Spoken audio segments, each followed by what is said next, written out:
I need to welcome into the Couch Potato Sports Show. It is me, Sonny Clark, the hardest working man in sports radio, as we're here on our Sunday morning tradition that continues on here into our 16th year.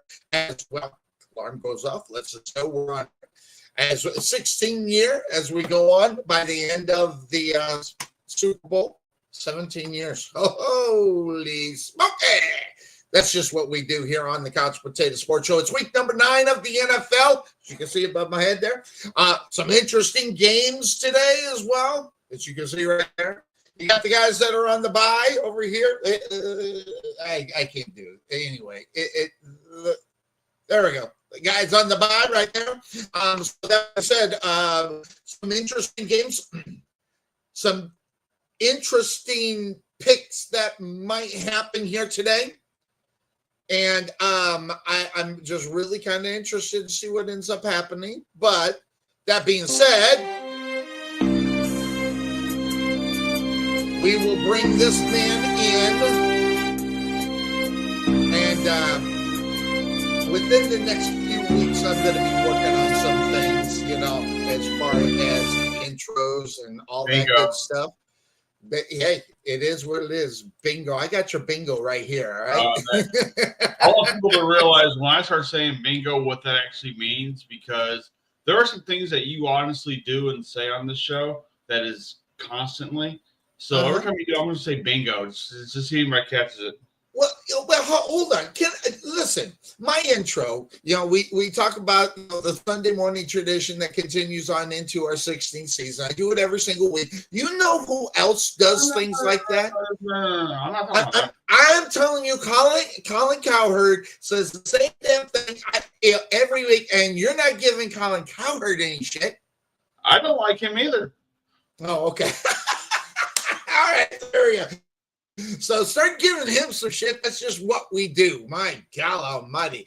So that inquiring minds want to know, what time did you get off the freeway on Friday night as you tried to join us and everything else?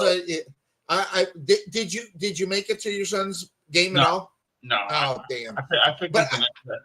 I was going to say, hey, looking mighty fine with a nice haircut and on the top there. He had the long hair going there. Yeah, so I picked him up. What was that about? His mom neglects the shit out of him. I mean, look. I mean,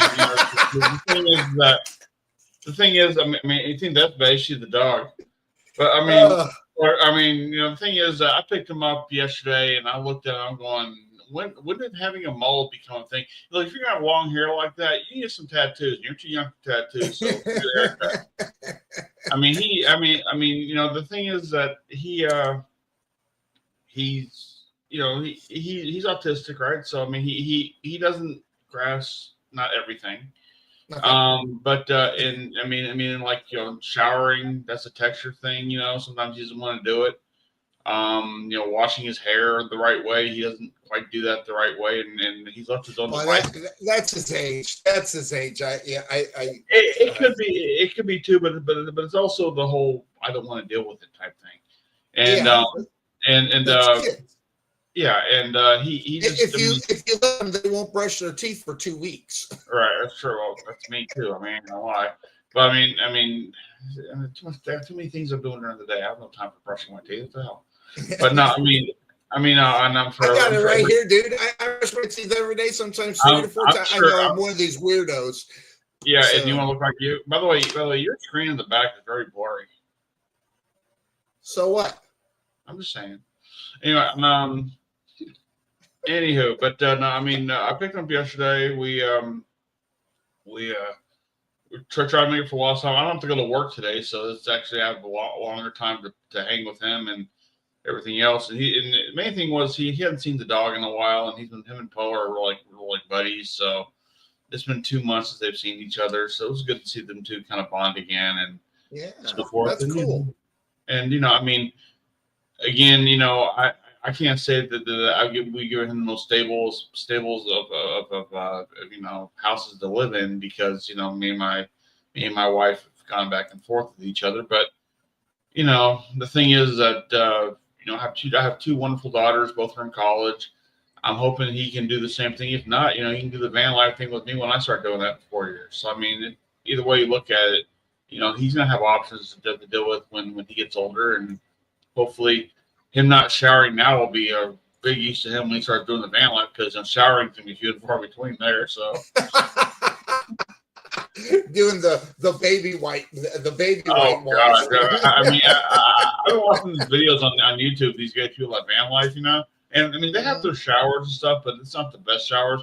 You have to pretty much get a membership from Planet Fitness just to make sure, because there's Planet Fitnesses everywhere, right? So you can get a shower there.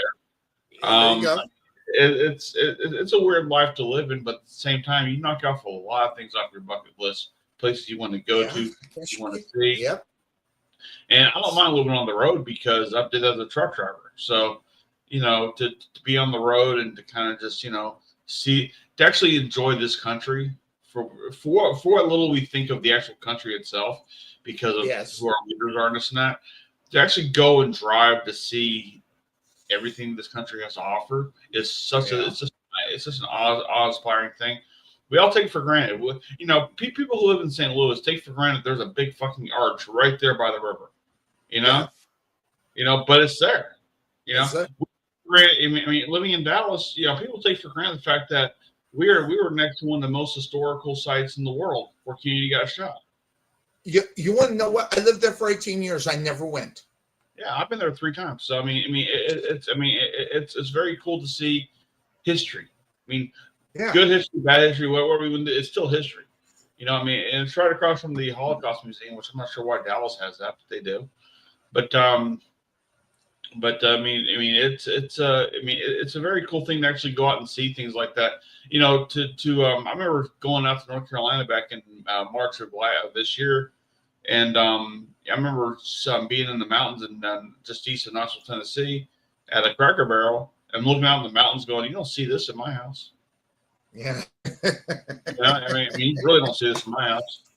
So it's kind of cool. And again, maybe as I'm showing my age, being close to death than I was before. But the thing is, I got things on the bucket list I want to knock off eventually, and that's going to be one of them. One of the things I will say though, and I don't know if you saw this last night. Did you watch Saturday Night's Main Event last night? I heard bits and pieces, but I heard that Jade Cardell won the women's championship.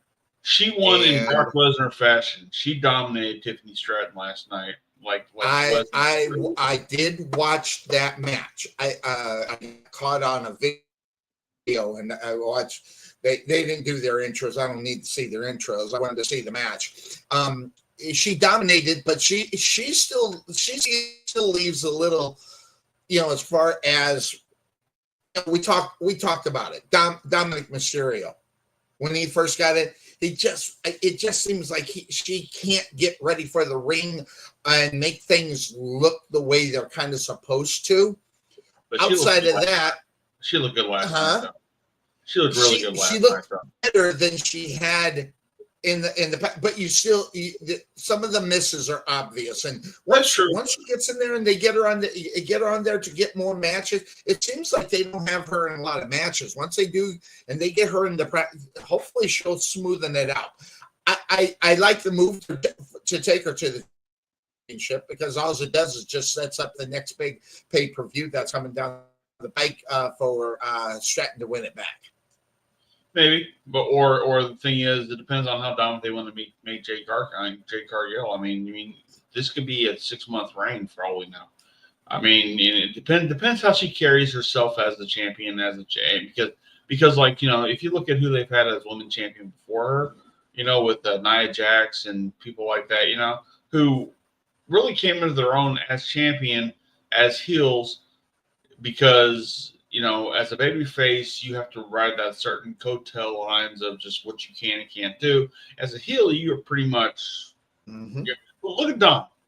Look at Dom last night. I know you didn't see the match, but I mean, his match last night in the triple threat match with Rusev and Penta was phenomenal. He pulled out he tried to pull off the 80 tricks, which was a no disqualification. So the referee's like saying, "This doesn't matter," but. Yes. He's doing it with comedy. He's doing it with with a little bit of retrospective to Eddie Guerrero. He's doing with a lot of things to Ray as well, and he's doing it right. And the thing is that I really think, and but by the way, when he came out, the crowd popped for him. And they pop for him. So, I mean, it's a nice problem to have. It's a really nice problem. He's going to sell some merch. He's going to make some money, and that's what this business is all about. I was actually looking for some Dominic Mysterio merch. He's right now my favorite wrestler. Right now, he's my favorite wrestler, just mainly because he's mixing old school with new school so perfectly that, whether it's Eddie, like you said, or whether it's, Ray, and going back to and kind of having nuances of that, but still kind of being him too at the same time as the new wrestler and everything else. I don't know how long Judgment Day is going to last in reality. I think they should throw that out the window and let him go on to being what he's going to go on to be. Well, I mean, he can still go on without him being in it. So, I mean, he's kind of interchangeable. I did like that CM Punk won the world title last night. I was afraid that they're going to give it back to Jay. Yeah. Not that Jay's bad with it. I just think that if Jay's going to be a heel, he doesn't need to be starting the heel turn as the champion. I think he needs to build that up, build affection around him. He needs to do what Roman did. Taking a lot of cues from Roman. I could see where this is kind of working to his favor and putting Jimmy out there. Is he going to end up with Cena in December? I don't know, because Cena cut a promo. There was a video promo that they cut with him saying that on Monday there'll be a 16-man battle royal with stars from Raw, SmackDown, NXT, and possibly those who never worked at WWE. So maybe Joe Hendry. Yeah, Hendry. He kind of cracks me up. I hope they go That's so stupid. It's funny, It works. I hope they go that route. I really hope. I do too. I hope they. Well, it's time for his push, by the way, to get him in there and get him ready, because I think he needs to be ready by Elimination Chamber and then the Royal Rumble, and then have him set and push into WrestleMania. But that being said, Triple H might not think he's ready for that, so it's just something. If you're about Joe Hendry, then I mean, he's still under contract with TNA. Now he'll be in WWE eventually, right? Most definitely. But the thing is, this was a match that he wanted to have, right? And I think Cena knows that, and I think that this is something the fans would want to see happen for one last ride, because a match like this, Cena doesn't need to go on his back, You just go out there and be John Cena and give Joe Hendry a little bit of a rub. That's what Hendry needs. Be the last guy to take on John Cena. Look what happens when you ride on coattails. That's would be perfect to Cody Rhodes up and bring. I agree. Cody Rhodes did that with Randy Orton, and look where that's gotten Cody. Yeah, absolutely. So. I haven't had a chance. I knew all the results, but I haven't had a chance to watch the whole thing, and I'm going to do that probably. It was a good show, but I was very surprised that I guess the experiment with Jesse Ventura has been cut out now. Oh yeah, they dumped that. And by the way, he was horrible. He was absolutely horrible. He showed his age is what ended up happening. Yeah, I mean, it was cool to see the nostalgia though. It was really cool to see the old nostalgia of him being part of Saturday Night's Main Event. Maybe kind of is it it's a 16-man trial. I thought it was a battle royal. Okay, I remember seeing battle royal, but maybe I saw it wrong. Thanks, Mike. Appreciate you. Thanks for watching. Go Raiders. Yeah, thanks for giving us a minute. See, the Podfather that brings people to the show. Gotcha. Yeah. By the way, you and I were talking on the side in a chat. My people, my sister-in-law, my people will be taking. She is an AI goddess. Okay, she's the one that makes me look good and made you look good. So we're gonna put together a nice promo with all the misfits as well. The regular misfits I get in. I like the one I sent you. I like the one I sent you. I don't know. I don't know. Pay to see me. All right. I mean, that's just how it is. people don't want to see you. They want to see Cuervo. Listen. They come to see Cuervo. They come and see Bryce in Brooklyn. I mean, that's who they come and see. Who's here every week except for next week? Who's here every week? You know, I'll tell you, that's who they come to see. They don't want to see us. I mean, believe me, if I thought they wanted to see us, I wouldn't have anybody else on the show. Okay, to those out there in the masses, please put in the comments, and I can see him right here. So in case anyone doesn't want to post them, I can at least see him. Post on there. Who'd you come to see? Myself or Sonny or Cuervo? Go ahead. I'm telling you, it's Cuervo. And by the way, you want to know who's really good? I mean, you think about it. People come to see Bryce in Brooklyn before they come to see. We knew you were going to kiss the ass. We knew you were going to kiss the ass. There. How's that? Thank you. Yeah. But it's going to be along this lines anyway. I think, in fact, it's going to be this, and just having everybody on the bottom. I'm going to try to set up as far as that's concerned. But my people, my sister-in-law, I'm telling you right now, she is an AI goddess, and she's the one who makes us look good because we look like hell. By the way, that hoodie is getting awful big on you. The what? The hoodie that you got on is getting awful big on you. Yeah, I know. It's see, and I mentioned that because you also got some couch potato sports show thing. You say you won't even wear it. That it's big. That doesn't fit me either. Big as that, and you haven't even wore those. And how many you got? Two couch potato sports shows. I have yet to see you bring that onto the show. I have done it too before. Listen, those don't fit me no more. I know they're too big. I get it, but so's that. So wear the damn shirt. Well, it's cold outside. A balmy 72. In Oklahoma right now. I think. So. Well, I mean, it's cold outside when you are. I walk to the dog outside, and they're frozen to death out there. Yeah.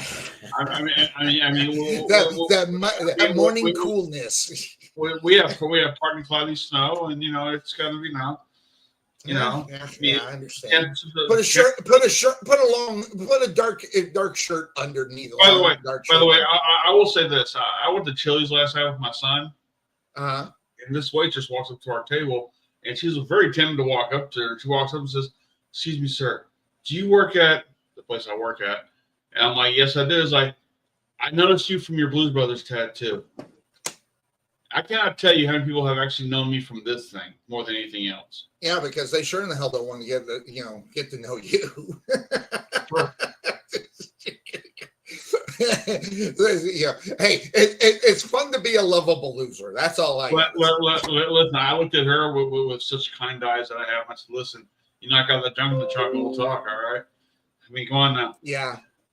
Hold on, I got to check this message because my brother DC is having a hard time getting his.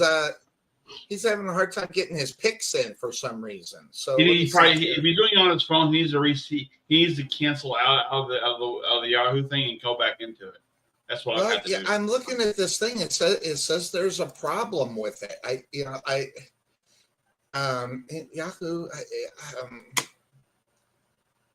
You're not a member of this group, and so I gotta get him in there. So I gotta figure out what's going on while we run and do the show, because he needs to get his picks in because I can't do anything. Not that. Well, Dennis, if you're doing this show, I mean, if you're doing your picks on your phone, go to your phone and exit out of Yahoo, and then go back into it. Your picks Well, let me send it because he's probably not watching. So you're saying go to his phone? Go to his phone, then go like this, minimize it, exit out, then go back into it. Then go back into it like that. And or log out of Yahoo and try. Because I just changed the pick and I'm going to change it back to my other pick. All right, so we'll see how that goes. I got to keep track of that because we got we got some time, but we want to try to get it all set up and ready to go. I don't know why it's doing what he's doing. I hate that because that's what that is. It worked for me. So it's an update. I just had an update on my phone, and my damn alarms didn't go off. It's a good thing I'm an old guy, and I get up at 5 o'clock in the morning, even with the hour extra sleep that we get. You know, that was so nice. That was so nice. Oh, tell me about it, man. I'm just loving. It needs to stay like this forever. I'm serious. Yeah, keep the. By the way, does the hour change affect you guys? No, I didn't think we just change time zones. So we go from mountain to Pacific. Yeah, and Pacific to mountain in this case. That's weird. But it's very weird because I remember for a while there was talk that Texas was going to do away with daylight savings time, but you know when they were talking about that, when the election was going on, you haven't heard shit about it ever since. Yeah. So but my question: they were saying Texas was going to change it, but Oklahoma was not, which sucked for me because I was living in Texas at the time and I worked in Oklahoma. So I'm like, well, damn. I got to figure out my damn new schedule here. Okay. Oh, my new schedule. Oh my gosh, I'm so mad about my schedule. It's unbelievable. But are you at a U-Haul out there? Oh God, no. Okay. Oh God, no. No, I can't believe I've been working. And by the way, I'll just blast them publicly. I don't care. I'm not going back. I've been there for 10 years, and I left on good terms. But these scumbags, especially well, hold on. Let me rephrase that. U-Haul, not scumbags. The one that controls this area, he's a scumbag. I don't know what I did to piss him off. I must have just looked like a bad Santa, or something. I mean, everybody likes me. It's just kind of one of those things, except you, of course. Everybody, but go ahead. Yeah, except you, of course. But this guy, he's had a hard on for me ever since I got here in July. I swear to God, I don't understand what it's about. I don't know if what I said to piss him off. I think I know. Someone hired me that really shouldn't have hired me is what happened for a certain job that they had pinpointed for somebody else. And I kind of raised a little hell, not much, but I raised a little hell. And I had the president of U-Haul breathing down his neck. So ever since then, that scumbag, I'll announce his name publicly. As soon as I remember it, it just pisses me off. But that guy, oh, yeah, I don't care. I'll publicly blast him. He can kiss my fat ass. I swear to God. And by the way, and out of that, 10 years of loyal service at U-Haul, and out of the hundreds of jobs that are available in my area that all of a sudden I don't qualify to do, they can all kiss my ass. But in reality, it's more of one guy. It's just amazing. He's not angry, folks, really. I mean, look at him. Look how angry that guy could not really be. Say that again? Obviously, you're not very angry. Clearly, we see this. Well, I am kind of angry about it, and but I'm so angry I can't remember the dude's name. So angry that he forgot Bob's name. It's like, God, wouldn't you think? I mean, for God's sake. I mean, I don't know. It just seems like, oh God, the guy's name is. He'll come to me about 2 or 3 hours. I don't mind publicly blasting him if I can remember his damn name. So it's just like, I don't know. Maybe it's me. Does he happen to not be a sponsor of this show? No, U-Haul's never been a sponsor. I mean, that's why you're going to bash him, because he's not a sponsor, right? Because if he was a sponsor, you kiss his ass. Yeah, I'm not necessarily sure, but look at the bar behind. I mean, if you look at the bar down there behind, down there below where I'm at, I mean, you're pumping the shit out of that place left and right. By the way, how was it on Friday? I didn't stick around for the show long enough to know. But did y'all have a good show? Oh yeah, we had at one point we kind of lost transmission, and I think we weren't there. I don't have you. What? What is he doing? Okay, I gotta find out what my brother's doing. Talk about something. Well, folks, if you want to check out some fun stuff, some really funny things that I'm doing these days, check out the Podfather channel on YouTube. 115 subscribers so far. I just do like little quotes of movies that I've just seen recently or whatnot. I saw the new Karate Kid Legends movie last night with my son. Wasn't bad. Wasn't great, but it wasn't bad. And, I could give a little bit of review on that. So just check that out if you like movies and you want to have a little fun and you're not sure if you're going to like a movie or not a movie. I think I'm like most people, in the sense of what I like and what I don't like. But, yeah, go check it out, the Podfather channel on YouTube. You see my pretty little face, my little Podfather type thing. Pretty little face? Is that what you said? Yeah, pretty little face? I mean, look at that big-ass melon you got there on your head, okay, sir? And you see this little bitty piece size head that I got. It is what it is. If I had hair, maybe that's one thing, but I can't grow hair, so don't worry about it. By the way, you should let me make the picks in case something like this is happening with my brothers. Allow the commissioner to make the picks so I can, like, in case you're having this problem, I can get them picked and put it in there for you. So I don't even know how to answer this question or how to get him back into this thing. So, and he's not one that uses his phone for his picks. He does it on his computer. So he's like me. But I told him to log out of everything. But that being said, of course, that's the name of the show. I mean, it doesn't cost money to put Yahoo on your phone. And if you have Mint Mobile, that should be a problem, right?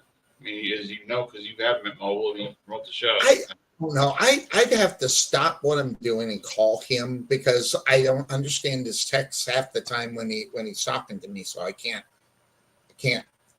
I mean, what he's saying is making sense, but at the same time, the counterpart of that is where we're at. Oh, wow! Well, I'll try to get my brother in to get his picks. You'll never guess who walked into the studio. You can't see me.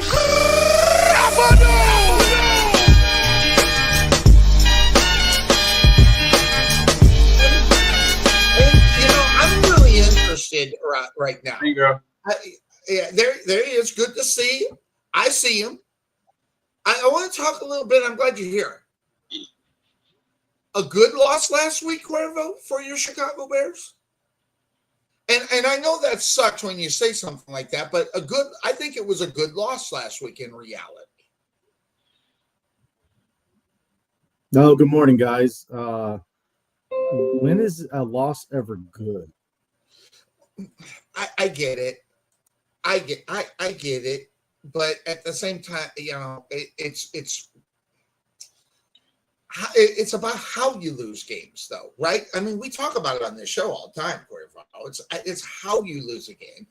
I don't think they necessarily played so god awful, but sometimes you need to come to Jesus, So that's what I mean, maybe by a good loss. It's to come to Jesus saying, hey, you're not just going to stroll in there and get a win.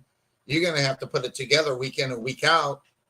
And that's kind of what we saw last week with the Chicago Bears. I mean, listen, obviously they're not the, cat's meow, okay? Taking a loss last week, against Baltimore, and getting your ass handed to you, I think it's good. I think sometimes it's a humbling experience based upon the new people in there and maybe some of the egos that people talk about, that being of their quarterback or whatever. And maybe they come to Jesus is what they needed. What is this ego that everybody keeps talking about with Caleb? Please explain it. Don't dodge the question. What ego are we talking about here? What, the ego of their quarterback? You don't. You haven't heard that story? Is that something new that you haven't heard? Caleb Williams. Whatever you've heard about Caleb, I've definitely heard. Yeah, that's what I'm talking about. And sometimes a little drop down to earth every once in a while might help you. Yeah, I don't know. What do you? He's not explaining himself. I don't understand this thing about him having an ego. Explain to me what the ego is. Okay, here's the thing. Sonny doesn't like Caleb Williams, okay? So I never said that. See, that's that. See, I have never said that at all. By the way, never said that I dislike Caleb Williams. Can I say what I got to say? Yeah, no. Don't start that crap. Podfather. That's not what I have never said that. I have never said that. Okay. What I said. Time out. Don't time me out. This is my show. I'm time out when I'm ready. Look, here's the thing. Sonny thinks very little of the quarterback of the Bears. So every time he hears any little nook and cranny of how the media likes to spin things in a negative way towards your quarterback, he thinks everybody's doing that. So because he hears that, he knows he has a Bears fan on this show, he's going to target you and ask you about that specifically because that's okay. Why are you turning this conversation that I just brought up and talked about a loss for a young quarterback that some people quality loss, really? Yes, absolutely. Getting your ass handed to you by the Baltimore Ravens. Loss is how it is. The NFL. I mean, at the end of the day, no one looks at how you lost. I am gonna bitch slap you when I see you. What the hell are you talking about? There are good losses in the NFL and bad losses in the NFL. And at the time that this took place. Do they really matter when the season's over and you're looking at the stats saying who's going to go in the playoff? Well, they had a quality loss, so let's give them a half a point. No, there's no half a point to that at all. They're out because they lost. So that's, I mean, again, I don't understand the quality win, quality loss thing. I mean, if you run up a score against a team, is that a quality win or is that just being a bully? I mean, there's that too, right? So, no, I mean, look, at the end of the day, it comes down to did you win, did you lose? Hey, look. The Ravens found, they had a game where they had to find themselves again because they're out of this entire thing right now. So, to go against the Bears and for them to do what they did last week, it worked out well for Lamar Jackson and company. For the Bears, look, did they put up a good fight? Sure. Did they win? No. So it's not really a quality loss; it's a loss. Okay, shut up now. Go ahead, Cuervo. Bingo. I'm still trying to figure out what ego we're talking about here. I need some context on this. I'm just talking about. I mean, you've heard it. You're not deaf, Cuervo. You've heard that this kid's got an ego. I don't know if he does. I just know he's got a sense of entitlement sometimes. But that comes along with ego. So you don't know. You're just saying it just to say it. No, hold on. This is from reports. Okay, this is not because this is from what I hear because obviously we're not in the locker room. Obviously, we weren't on the sidelines during training camp. Obviously not. We got to depend upon what is reported, and when we depend upon that, sometimes it gets into a great. All I'm saying is that you don't want your guy, okay, who has been playing well, okay, to get, how do you say it, to get too much into him, thinking it's all about him. And I'm not saying he did, okay, during this winning streak, okay? They went 4 in a row. Congratulations. And it wasn't all about him, too. But at the same time, when you take an ass kicking, I don't know about anybody else. When we got our asses kicked, okay, I wanted to come back to play better. I wanted to make sure that I showed up for my team. I'm going to interrupt you. And they wait, what's that? And I'm just saying, sometimes a humbling experience, regardless of the situation, is good for yourself and your football team. I think this is not the first time anybody's ever said this. I'm not creating revelation in front of us, right? All right. So no one's ever heard of that. Getting your ass kicked brings you back and makes you want to play better. It'll work for the Cowboys. For 30 years, they can't do shit. So, I mean, they've been humble for 30 years. They ain't done. I mean, the deal that Jerry Manners held in ain't going to work. Father, you're missing the whole friggin' point. I mean, if you're going to keep a point and go with it, I'm talking about Caleb Williams. Kind of put those blinders on there, Godfather, and Caleb Williams. All right. So And by the way, I have never said this guy's a bad quarterback.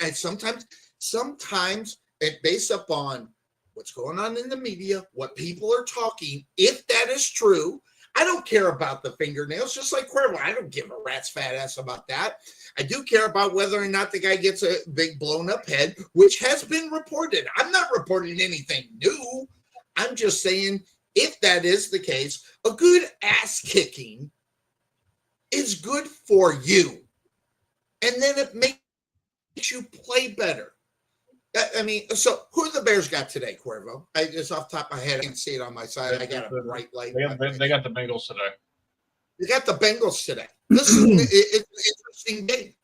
So I was how going to they do the got their Belichick Godfather, but it's okay. you know, how they got their ass kicked. I mean, I expect Caleb Williams to show up this week because they got their ass kicked so bad. I mean, by the way, the score doesn't even come close to how bad it was out on. It could have been worse. So, and everybody knows it. And for this Caleb Williams, it was that come to Jesus moment when you're in a run 4 in a row, which, by the way, and I'm asking, and I don't mean this when was the last time we could say the Chicago Bears were on a 4-game winning streak? I think you got to go back to, the shuffling crew days. I can't remember the last time the Bears won 4 in a row. It hasn't been. Oh, maybe under Lovey. Under Lovey, when I think is probably when it was. But still, that's a long time. So I'm just saying, don't you think a good ass kicking can give a little bit of motivation for maybe that's what I should have said. A good ass kicking get you a little motivation for your young quarterback. Your dumb quarterback. You hear that? Your dumb quarterback. See, he didn't like it. I'm about ready to. You just said dumb quarterback after saying you didn't hate him. Now he's a dumb quarterback. No, young. Hey, do you got any Q-tips or something? Can you round them out in your ears and clear them out? I said young, not dumb. Dumb. See, he's doing this shit on purpose. Anyway, I heard you say dumb. I'm about ready to mute him because he had a barrage there earlier. So, Cuervo, don't you think an ass kicking sometimes generates motivation for the next week? Okay. I'm still trying to find out what ego Caleb has. But aside from that, I'm not going to go in circles about it for the next hour. I think what Sonny's trying to say is that, sometimes it's a humbling and teaching moment to get your ass kicked in a game. Yes.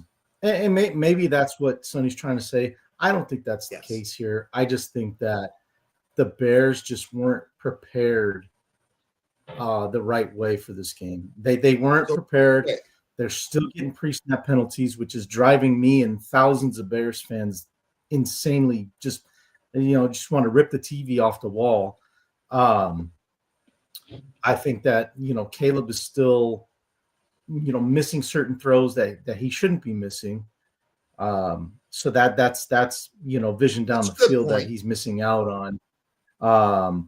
I also think that he just played a bad game. I'm not going to sit here and praise my quarterback just because he's my quarterback. If he's playing bad, I'm going to call him out on it as a fan. Absolutely. Just like many other fans have. And just like many other fans, kind of like what Sonny's showing me right now is they're going to find anything, and I mean anything, to hate on the kid for whatever reason, whether it's the fingernails, whether it's this so-called ego that he's got. Maybe people still thinking about his days in college, with the whole when he had crying in front of what's that? When he had the world given to him at that point because he was like the college football sweetheart out there at the time. Yeah, Heisman Trophy, so Southern California, but then he had that one game where they lost, and he's got that that cardboard sign in front in his, covering his face, and he's crying with his mom, and people still make fun of him about that 4 years later or however long it's been. It's like it's just honestly, it's just a matter of either you like him or you don't. There is no in between. The ones that don't like him are going to find any reason to not like him. He paints his fingernails. He's taking pictures in a dress, which, is that a little weird? Sure, but whatever. Just go win football games, dude. Like, it's just the thing that about him that's frustrating me personally is the fact that he keeps making certain mistakes over and over, and even when you think he's broken out of it, he'll revert back to his old ways, which makes me wonder if he is working on those bad habits that he just can't break for whatever reason. He gets flushed out of the pocket. He wants to run, back and forth, and he's losing yards, and, he's trying to play hero ball. Like, man, you just got to take off. Like, if the pocket collapses, just take off. Like, it is what it is. You're not, not taking the check downs when you should, trying to make the big play all the time. Those are the things that are frustrating me about Caleb Williams. Now, do I think with the right coaching, which I do think he has, can he eventually break those bad habits? Yes. And I don't think that this game last week was necessarily a moment to teach him. Maybe it is, because he did do exactly what I'm talking about. He missed. He didn't take the small plays when he should have. Gotcha. And it might have cost them, a couple of possessions here and there to put points on the board. The red zone offense has been atrocious. That's where their biggest flaw is. In between the 20s, they can move the ball up and down the field as good as any team in the NFL. But once they get into that red zone, guys, that's where the offense starts to fall apart, and they can't execute. They're penalizing themselves, and potential sevens turn into 3, and that's why they lost that game last week, because they left points on the board. They did. Yes, I can't tell you how many points they left, but I know they definitely left 10 at least 10 points. I can tell you that right now, or 12. Say 12, because those 3 should have been 6s and potentially 7. I'd say about 8 to 12 points, and so. That could have turned into a win, but hey, that again, today's going to be the 8th game under Ben Johnson's leadership, under his offense, under his system, and for people that are ready to throw him out, meaning Caleb, I just say, do yourself a favor, do it for yourself. Go compare Jared Goff stats in 2022 to what Caleb Williams is doing right now. Absolutely. And that's going to be everything you need to see. And I bring that up because that was the first year as Ben Johnson in Detroit as the offensive coordinator, was 2022. And you'll see over time, obviously we all know how that, kind of turned out, where Jared Goff wound up getting better, and that offense got better over time. And 2023, that's when they took off. 2022 was a struggle. They missed the playoffs. They also knocked Green Bay out the last game, if you remember. That was the season that happened. Yep. But Jared Goff, he struggled too in the first half of that season. And then as the second half of the season went on, I think they started like 1-6 that year, guys. The Bears are not 1-6; they're 4-3. So they're already off to a better start than what Ben Johnson had, in Detroit. So that being said, this game against Cincinnati, yes, I agree with you, Sonny. I think Caleb Williams has a great opportunity to really take off, statistically, and and put some points on the board. I mean, that Bengal defense is bad. And there's no reason, even with DeAndre Swift out today for the Bears, they should be putting points on the board. Can't leave points on the board today. All right. That being said, he is there. Let's bring him on in. You dig it, sucker. Every week I can dig it because he is just one of these guys that brings something. Week after week after week. Of course, it would be the best smile on the internet. It's the one, the only Bryce in Brooklyn. What's up, my brother? How you feeling today? You got the hand that you having one of those kind of days. This is or weeks, So how you feeling? Can I get a smile or anything? He's already frustrated. He heard something that's frustrating him already. There we go. Yeah. That's me. Good morning, there. He's already heard something that frustrated him. No, Yeah. that's me right there. Because in between my terrible picks, I'm almost in last place in the. Never have I experienced this in this Pick'em league and in Sonny's Pick'em league. I'm almost in last place. I picked Cuervo's Bears last week. They ran out of the stadium. He convinced me, and then my Steelers, just a mess. By the way, where's the defense? Have you seen the defense anywhere? I mean, it's missing. They are a mess. They look like I can't believe I'm going to say this. I almost want to throw up in my mouth. They look like the Cowboy defense. That's how bad they look. Oh, Not that bad. That secondary is with the TJ Watt. Atrocious. I mean, it starts with the coaching. Mike Tomlin is supposed to be a secondary guy. They still, to a man technically, even though I think it's Joey Porter Jr., they still cannot definitively say we have a number one corner. They have not developed the corner room and evaluated the talent in a way that sets this team up for success. You had the nerve to get on here before the season and say we can be a historic defense. You look like a prehistoric defense. Yes. You are a historic defense in the other way. Darius Slay looks cooked. He just looks cooked. He looks like he needs to move to safety. Now, guess what happened? Because of all these injuries, Jalen Ramsey will officially be designated as a free safety today.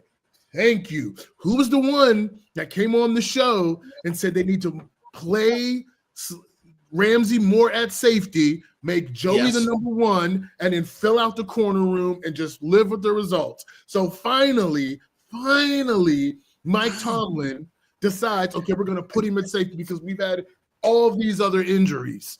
Now, hopefully, because I think at safety, Jalen can affect the game and at least keep a lid on it, they can come up with a semblance of resistance in the secondary.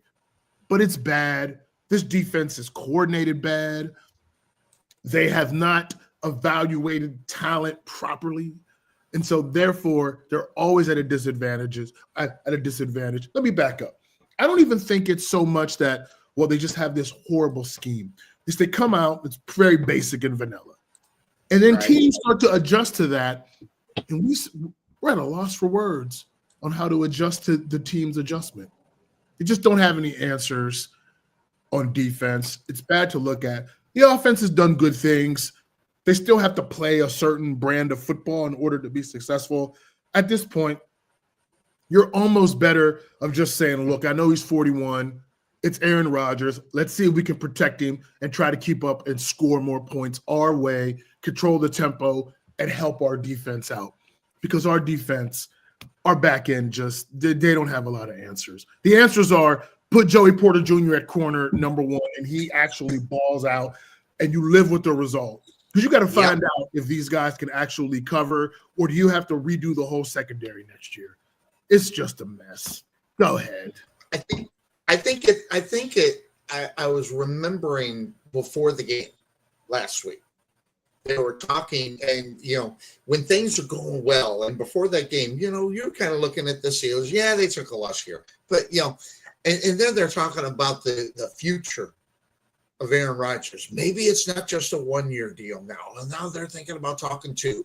And this think like they're out of their, just forget all that crap and let's concentrate on some football.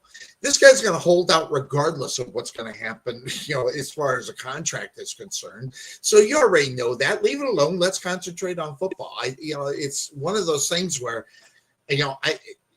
are they focused right now? And right now it is obvious that defense is not focused, but that will come from coaching, like you said, moving guys around, put them in the better place to do it.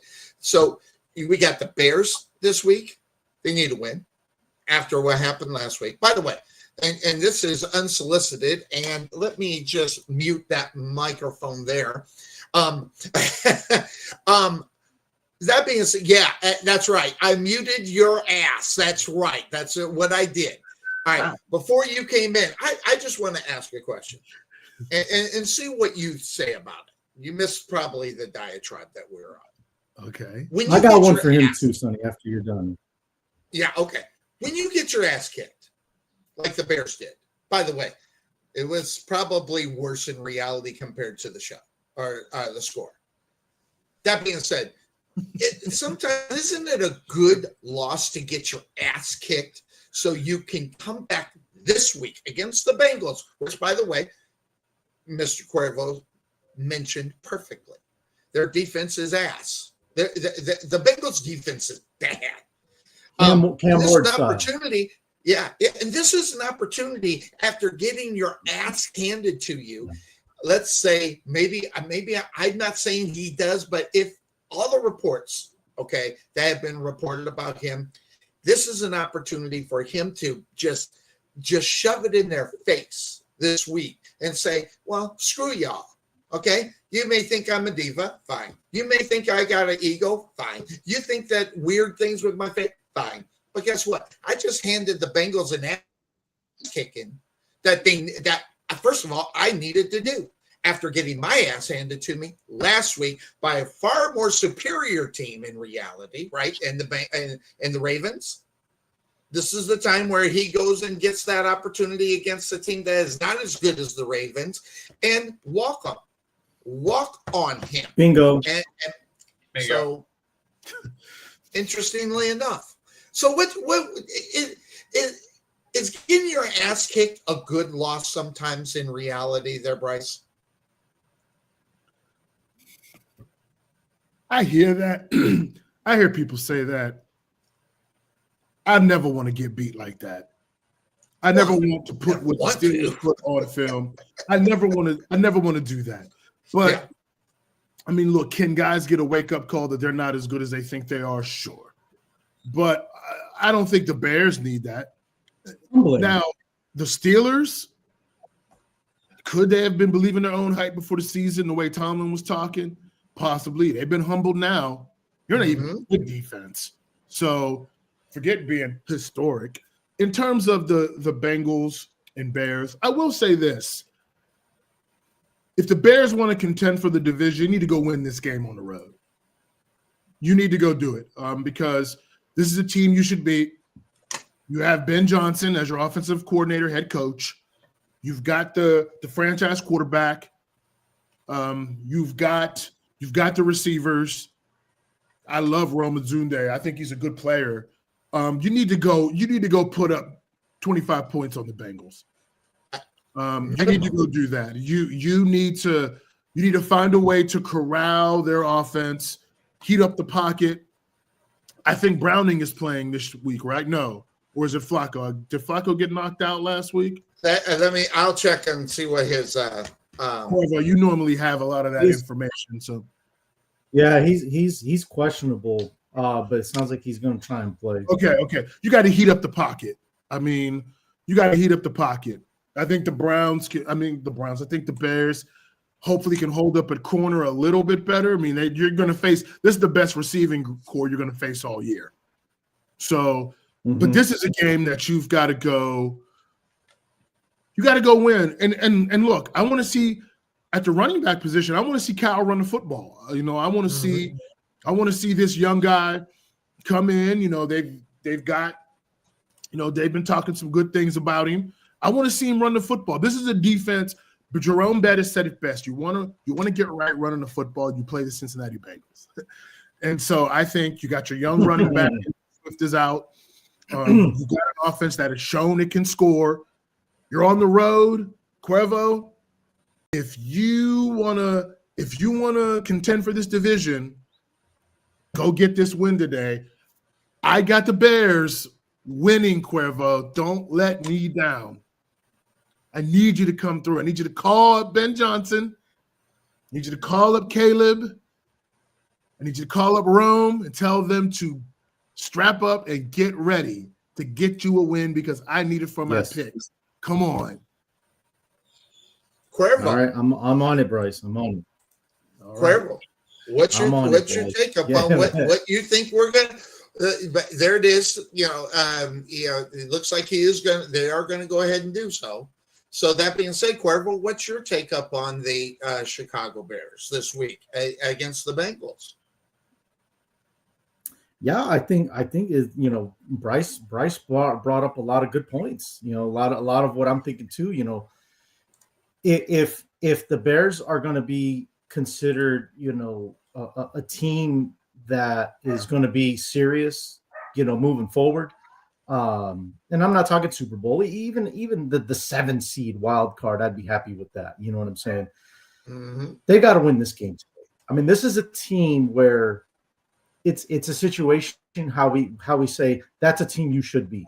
Well, today this is a team that the Bears should beat. They should beat the Bengals, even with a Joe Flacco. They are getting some secondary help. Bryce brought that up. They are getting Tyreek Stevenson back, who at the moment is their number 1 corner since Jalen Johnson's on injured reserve. And of course, we didn't really talk about it in the group chat, but I'm sure you guys all heard. Bears are taking a big risk. They signed C.J. Gardner-Johnson to the team. But what I like about him is he's a versatile guy. You could play him at safety. You could play him at the slot, which I think that's what they're going to do since Kyler Gordon is out. You could play him. You can even play him a little bit linebacker. I mean, he's got the size to do it. But you can move him all around the field, and so bringing a guy like that, I think it is a little risky because we do know, his attitude at times. He's not the most friendly person. So, but desperate times call for desperate measures, guys. I mean, 3 out of the 4 top corners in Chicago are injured, not playing. 2 of them are on IR. Actually, all 3 of them are on IR. 3 out of the 4 that are not playing today. 3 of them are on injured reserve. So, so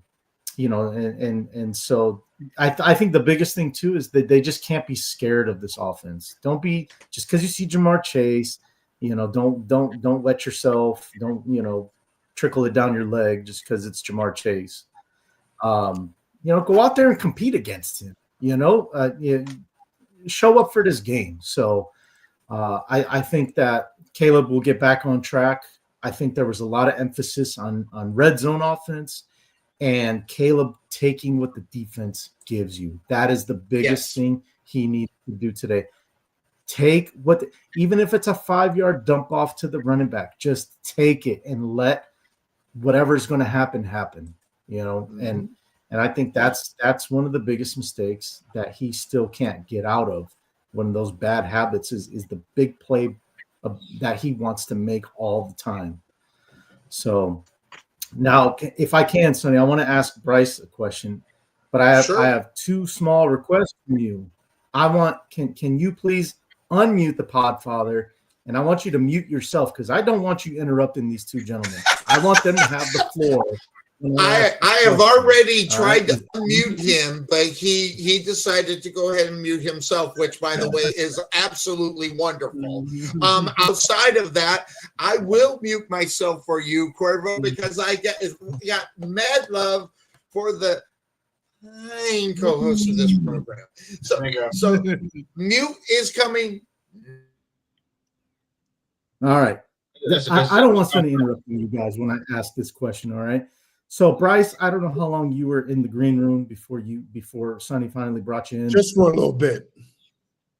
Sonny starts off. Okay, he came swinging at me with this whole Caleb's got an ego thing. Now I asked him. I said, "What ego are we talking about here? What has he done? What has he said recently that gives people the impression that he has this big ego?" So I'll ask you, Bryce, and I'll ask the Podfather, since I really couldn't get an answer from him since he was interrupted. Right? Do you guys know what ego between him and Obi are talking about that Caleb Williams has that makes him this diva that everybody thinks he is, or that this guy that doesn't hold himself accountable? Last time I checked, when I hear him in the post game conferences, he blames himself before he blames anybody else. He's said it multiple times. I'm the quarterback. I played a bad game. Like, he will hold himself accountable. He doesn't throw anybody else under the bus. He doesn't talk about coaching like the quarterback before would do. Please, do you guys know the answer to this question? Because I can't figure it out. What ego are we talking about here? Is there any context to this that he's got this ego? What has he said or what has he done that is giving him this reputation of him being a guy with an ego? Go ahead, Podfather. No, Bryce, I'm going to defer to you because what I have to say is very highly controversial, and let's face it, it needs to be in the main event. So go ahead. We'll save the best for last. Every time we hear Sonny Clark and Obi say the word diva, they should have their mics banned. Like, they shouldn't be allowed to talk. I've talked about this ad nauseum. It is disgusting. We're tired of talking about it. It's just two old men yelling at the cloud. Anytime anyone shows any type of personality, runs when they shouldn't, scrambles around, gets upset, they're a diva. We've already established, unless it's one of their guys that they love, then it's fiery. Then they should be saying it. Oh, Marvin Harrison should be getting 2,000 targets a game. It's all about their guy. It's all about their guy. If it's not their guy, then they're a diva, a cancer. They talk too loud. They talk too much. They don't say enough. They say very little. There's always something. So I don't have anything other than the guy. The guy has a big personality and can be flashy. Who cares? He's a professional athlete. He's never done anything like you said in a press conference to say that he wasn't taking accountability. He's never done that. He's a young guy.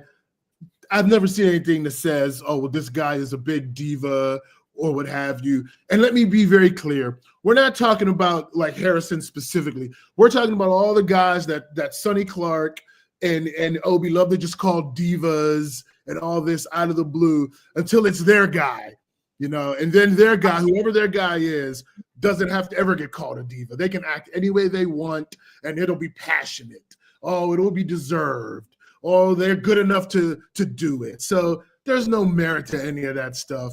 Let's move on. Go ahead, Podfather. Okay. Jimmy G. Right. We'll get into all that. Look, to piggyback off what you're saying, Bryce, yes. First of all, think of the quarterbacks that he names as divas. It's Caleb, Lamar Jackson, Kyler Murray, Aaron Rodgers. Aaron Rodgers. Okay. Yeah. Most of them are black. Just that. They're not lunch pail quarterbacks. And the lunch pail quarterback is your, Jimmy G. It's your Kirk Cousins. It's your drafted in the third round type quarteback. He loves the lunch pail quarterback. Yes, he does. He does. That's what he loves. but yeah, here's the other thing. I think Sonny has fallen prey to what everybody on the internet is falling prey to. Has everybody seen the AI press conferences that go on where the player sits there and talks bad about his coach and his players? Yeah. I think he's those interviews for the reality of what Quirkel's saying. And I think he's like, well, that clearly he's a diva. Look at him. He just said it right there. Yeah. Don't worry about that. I mean, that's what he meant to say, that kind of thing. So, because those AI things are basically what we want the players to say, right? So he wants to hear Caleb say, man, I'm the best quarterback in the world, man. Ain't my fault this team sucks and they can't win without me. Yeah. That's what he wants to hear. Yeah, he believes now, he's not hearing that, but in his mind, he's hearing that because, let's face it, there's a lot that goes on in that beard of his. So I really do think that, and by the way, I love Sonny. I really do. Honest to God, I say, and you can't strike me in here, can't? Okay. I mean, I appreciate everything Sonny has done for this show and everything else because I know he thinks that I think little of him, which I do. But don't worry about that. All I'm saying is this.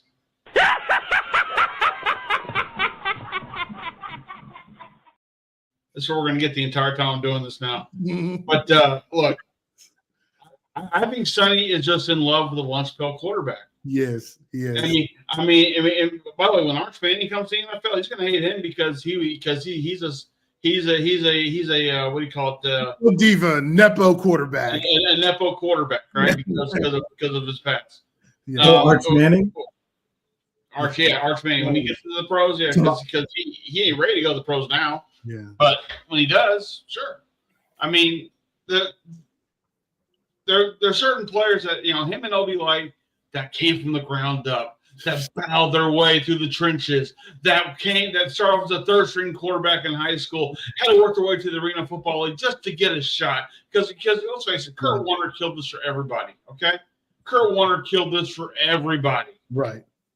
And it's especially for guys like Sonny who grew up doing the whole Arena Football thing. Obviously this is the end-all be-all for them. So I get it. Look, when you're a Heisman Trophy winner, you have a lot given to you at that point. And Caleb had a lot given to him. Now he's with the Bears. He came to a team that was god-awful. Sorry, Cuervo. They were god-awful when they drafted him, all right? So they got the first pick in the draft. They were. But they were. They have the number one pick. Right. It takes 4 years for them to finally come to the realization of what kind of quarterback he is. At that point, that's when his contract will be getting renegotiated and find out, is it really worth for us to keep him on this team, or do we move on from there? And right now, he's got that 4-year period where he has to kind of find that grace between the fans and the ownership. Just find out, does he really belong or does he not belong? So until then, Sonny's going to be on his little high horse. I feel bad for that horse he's got to ride, though. But, I mean, he's going to go on the high horse of his about how, the guy who sits on the couch potato sports show and bitches about players who can do a lot more than he can, he's going to sit there and bitch about it. So let's go ahead. Go ahead, Sonny. I'm done talking. I've said it. I've said enough. By the way, timeout. Yeah, all right. So we needed him there before his timeout. I'm back. Listen. All right. Listen. I put a question up in the chat room real quick. Going back to Bryce real quick. Bryce, has Mike Tomlin lost his team? Wait. Why are we? Wait. No, I asked a question. You both didn't really answer it. So there was a lot of shit right there to digest, by the way. Don't worry about that. Don't worry about it. There was a lot of shit there to digest, but the short answer is no. I don't think you have. Okay, all right, that's right. I do. Listen, I do think you all live in your own little bubble. I really do.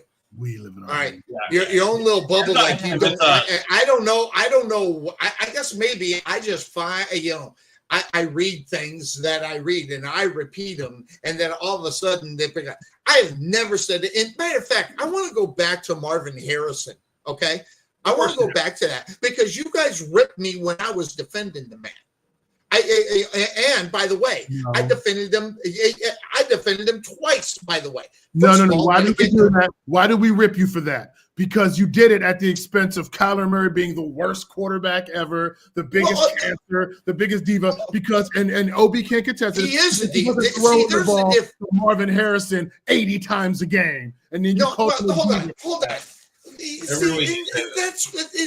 That's where I wrestle with the thinking that Marvin Harrison's not getting the ball because Kyler Murray's not throwing it to him.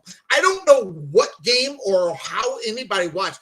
Then all of a sudden, you got Jacoby Brissett, by the way, is going to start for the Arizona Cardinals because guess what?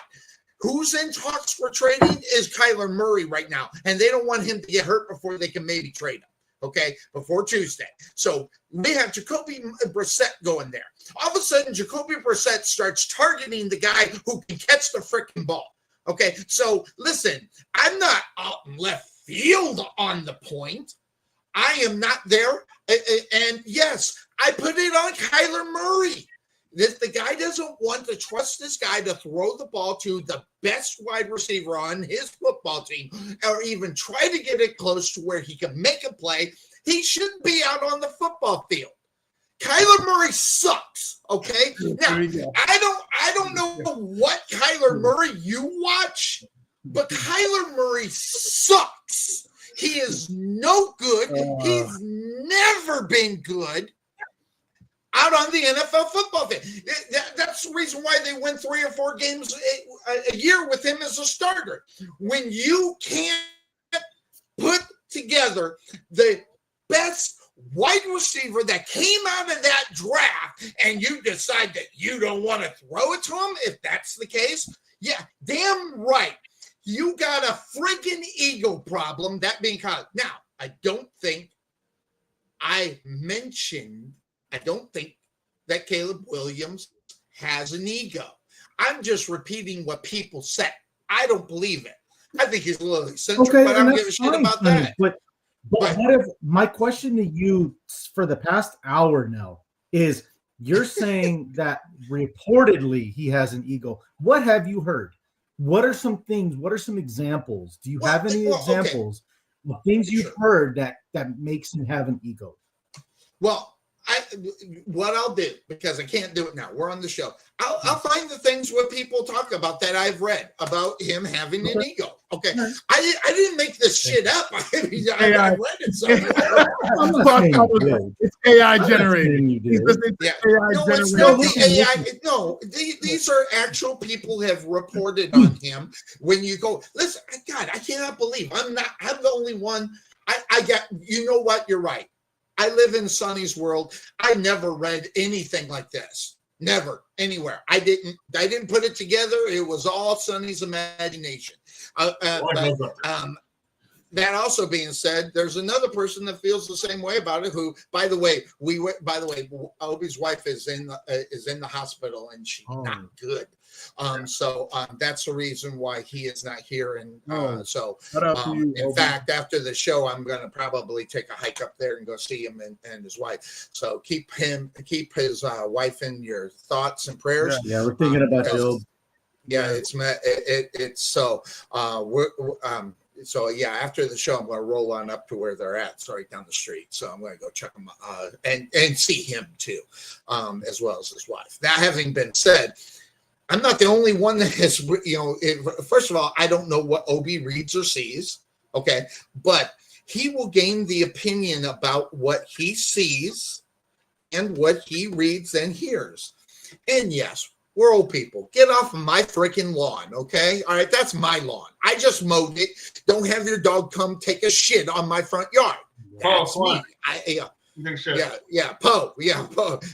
Keep Poe off my lawn, okay? And I love Poe. I love him probably more than you. But, that's another story in itself. But if you guys are living in your own world, if you think I'm the only one that has ever said this about this guy, and if you choose not to... And don't make me mute you. I will friggin' mute you again. So, but yeah. Why don't you do that? Mute yourself. No, I'll mute myself. Not an animosity. I'm going to tell you right now, if you haven't read it or seen it or whatever outside of me saying it, then that's fine. You can ignore what is said. I don't ignore what's said. I do see. Listen, I like Caleb Williams. In fact, do you want to hear my prediction for the game? The fucking Chicago Bears are going to blow out fucking. They are going to blow out the Bengals today. Fucking Chicago Bears. Nah, he's on one. All right, so there's a prediction for you, ass, on how much I Fire love it up. Caleb Williams. Caleb Williams is going to throw for 300 yards and 2 touchdowns because, well, his running back isn't there. They got another one. Don't get me wrong, he's okay, but he's going to. I started off the show. Sometimes an ass kicking just brings it to you, and this is the premier game for him to do it. And I think he's gonna do it. I'm not sitting here predicting a blowout because I think he's a diva or what. I think the guy's got talent. And by the way, I already erased it. Yeah, look where the Chicago Bears are. 1 win from what they did last year, and we're only in week 9.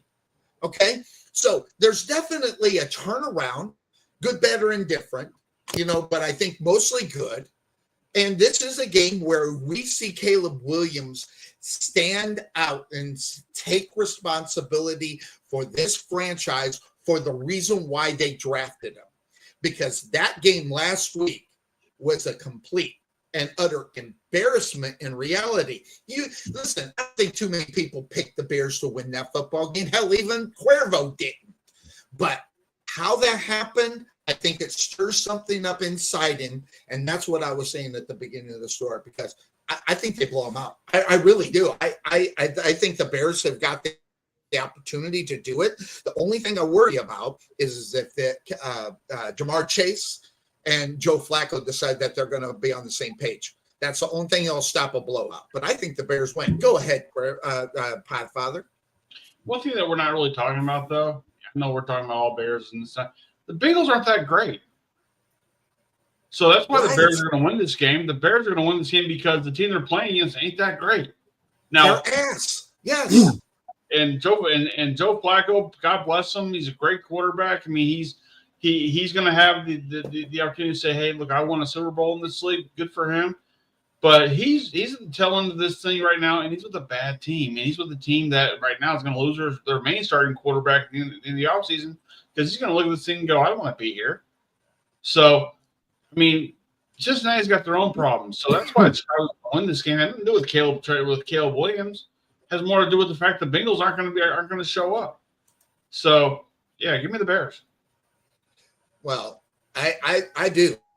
I think this is going to be. This might be the coming out of Caleb Williams to be that guy, to be what everybody wants him to be, the franchise quarterback that leads this team. But boy, if he doesn't, you realize if he doesn't do that next week, guys, Sonny's going to come on here. I won't be here next week, but Sonny's going to come on here and rip him a new a-hole about not being the best quarterback in the league, and that his ego was too good for this for them to blow out the Bengals and everything. Oh my God, I almost want to cancel church next week just to be a part of this show, but God's calling me. I'm going to go burn in hell. So let's go.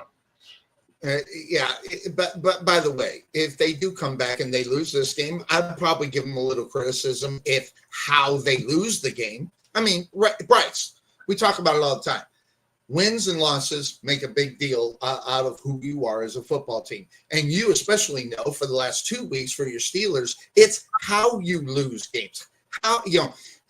Listen, wins ticks under a check mark. Wonderful. But it's more about how you lose football games. Now, if Caleb Williams has a problem with that, he goes out and throws three interceptions, of course he deserves to get that criticism. In reality, if it falls on his shoulders.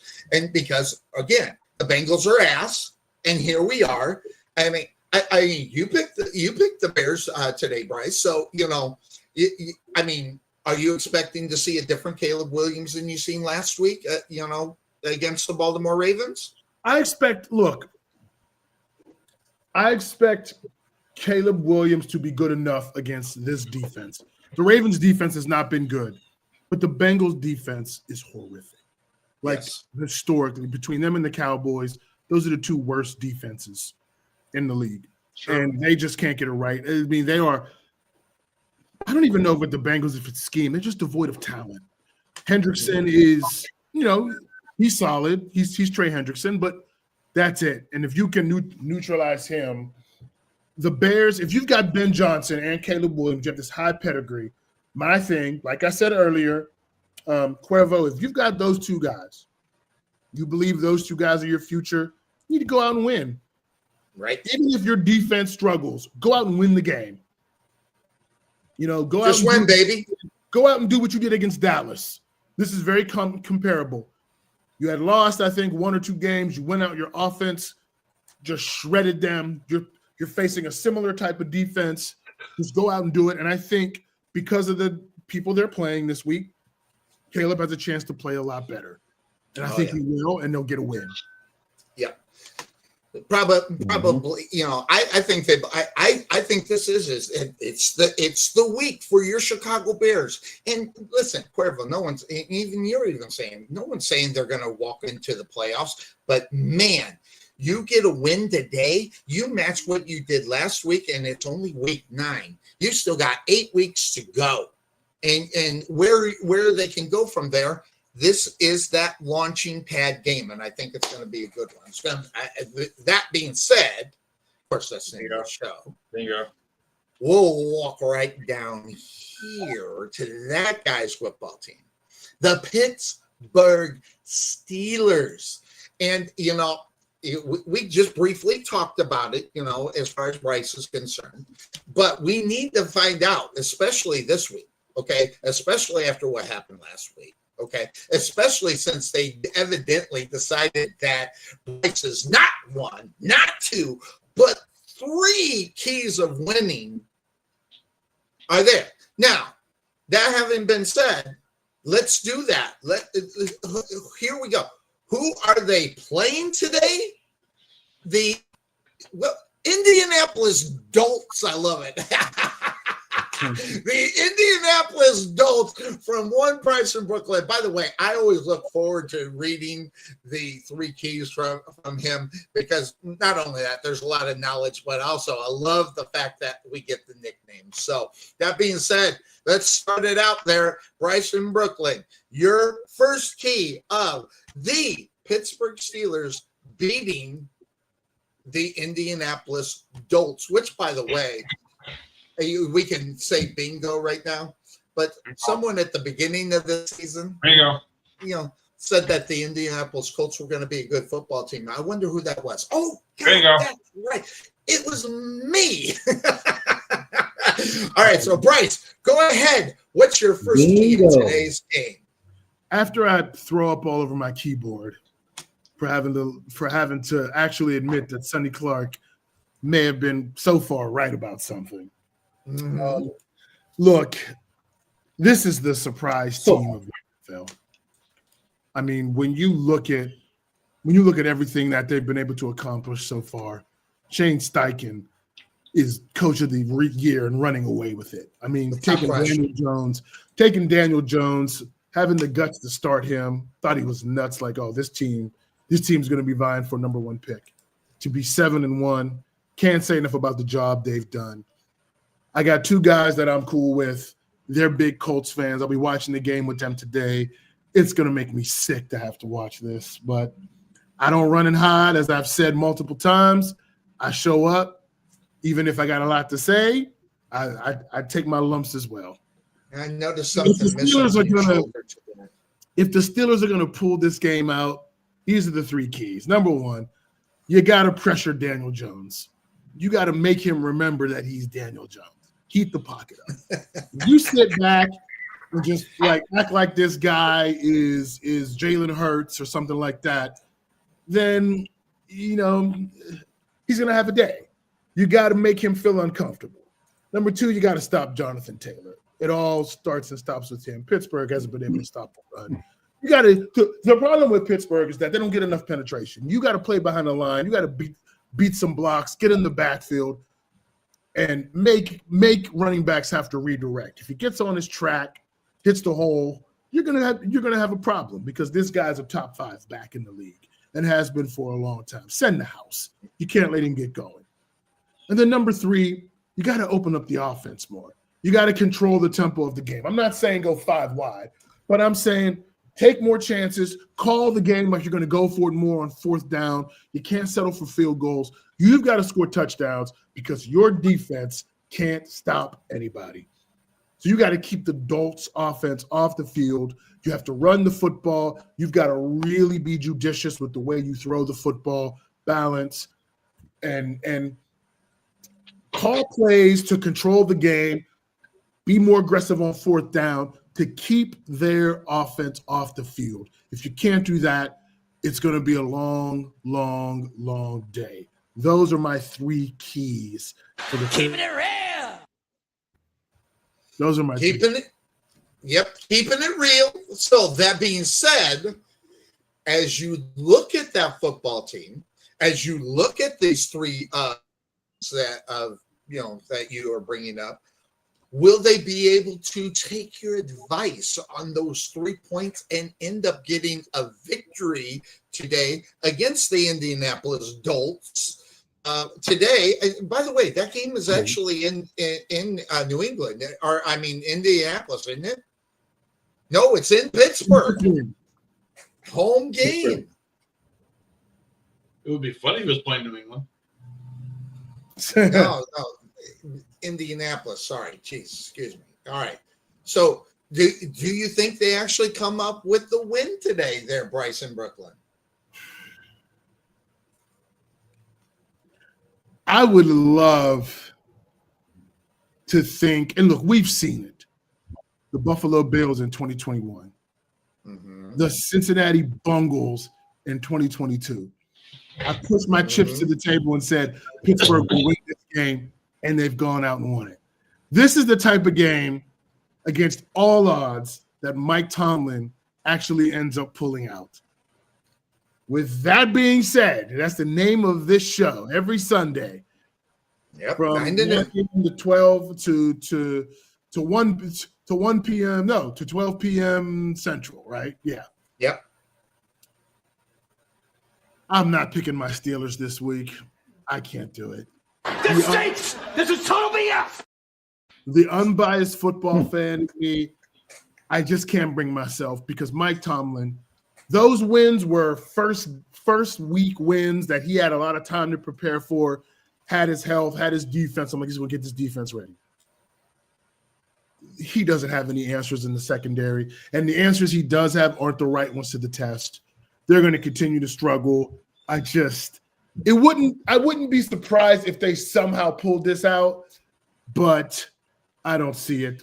I'm going with the Dolts, unfortunately. Fit me for a clown suit right now. So, Cuervo, this is probably one of the games, if I was stuck having to watch one, this would be the one, because I want to find out, are the Indianapolis Colts contenders or are they pretenders? And this is a game that starts with you find out either one in reality, because if you can put the Steelers in their place, you're just showing that, hey, our record is not a joke. But if they go out there and they drop this game against, and even Bryce will say this, not the best team in the AFC, but a damn solid team, and you are where you are right now, you should win this game in reality based upon what is going on. So what's your take upon this game as the Pittsburgh Steelers are taking on the Indianapolis Dolts? Well, I got a question for Bryce. Because I don't know the stats on it, or just I haven't watched enough Steeler football. I watched some of it last week. I actually think I brought bad luck to your Steelers, Bryce, because when I started watching the game, they were up on Green Bay. I think it was like 17-7, whatever the score was, or something like that. After I started watching, it completely fell apart for the Steelers. So I feel like I got to take some accountability. I feel like it's partially my fault that the Steelers fell apart against the ugly-ass green team in Wisconsin. So whatever I can do to make it right, Bryce, you let me know. All right. Although you whatever I can do to make it right. But secretly you won because Aaron Rodgers lost. So you were happy about it. You can admit it. I would have rather seen this. I would have rather seen Rodgers win. I told you that last Sunday, and I still feel that way. I would have rather seen the Steelers win. But how good are they at stopping the run? How have they contained running backs this season so far, because I think that's where this game lies. They've been wildly inconsistent. They haven't been great stopping the run because they have an issue with one of their starting defensive linemen. He's not strong enough at the point of attack. He's good on pass sets. He can get after the passer. He's not good against the run. He gets blown off the ball in double teams. They don't, again, the Steelers' defensive coaching staff has done a very poor job of matching scheme fit with player this year. They can't seem to get everything aligned the right way to play the style of football they want to. They haven't done a good job against running backs, especially top ones. Right. They're playing today. Yeah. Right. The guy. And that, yeah, and that's why I bring it up, because I think if you can slow him down, Jonathan Taylor, then you got a really good chance to win this game. Because listen, I commend Daniel Jones for what he's done so far this year. Let's be real. At some point, he's going to go back to the guy that we all know, guy that plays inconsistently, makes mistakes and things like that. I mean, I just don't know if I fully buy what the Colts are selling when it comes to Daniel Jones. Now, Jonathan Taylor, he's the real deal. As you can see it right there. He's number 2 in the league in rushing right now. Well, actually, last week he was the number 2 guy. But and that's the guy that I think is the real deal that you're going to get consistency from this year. I think at some point Daniel Jones will go back to being the Daniel Jones that we know. So, but for today, I think if the Steelers can contain Taylor, then they got a real good shot. I just don't know if it's going to happen based on what Bryce is saying about being inconsistent and stopping the run, stopping, elite running backs. So Bryce, I'd love to ride with the Steelers again today. I just can't do it. I'm going to take the Colts to win. I get it. All right, Podfather, what's your take up on what you're going to see from the Steelers today? Bryce, I had a nice steel chair ready for you today. And, as you were pumping up your Steelers, this is the 3 key wins, how they're going to win this thing. I thought you were going to go that route. I had that chair shot waiting to sit there and go, and what was your record last week? But no, kind of like me, you went against the grain and said, I can't pick my team.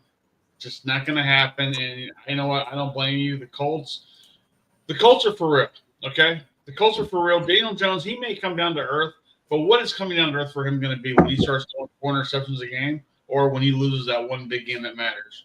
Because he's playing games that matter right now. He's never done that before. So I really do think that he's kind of got that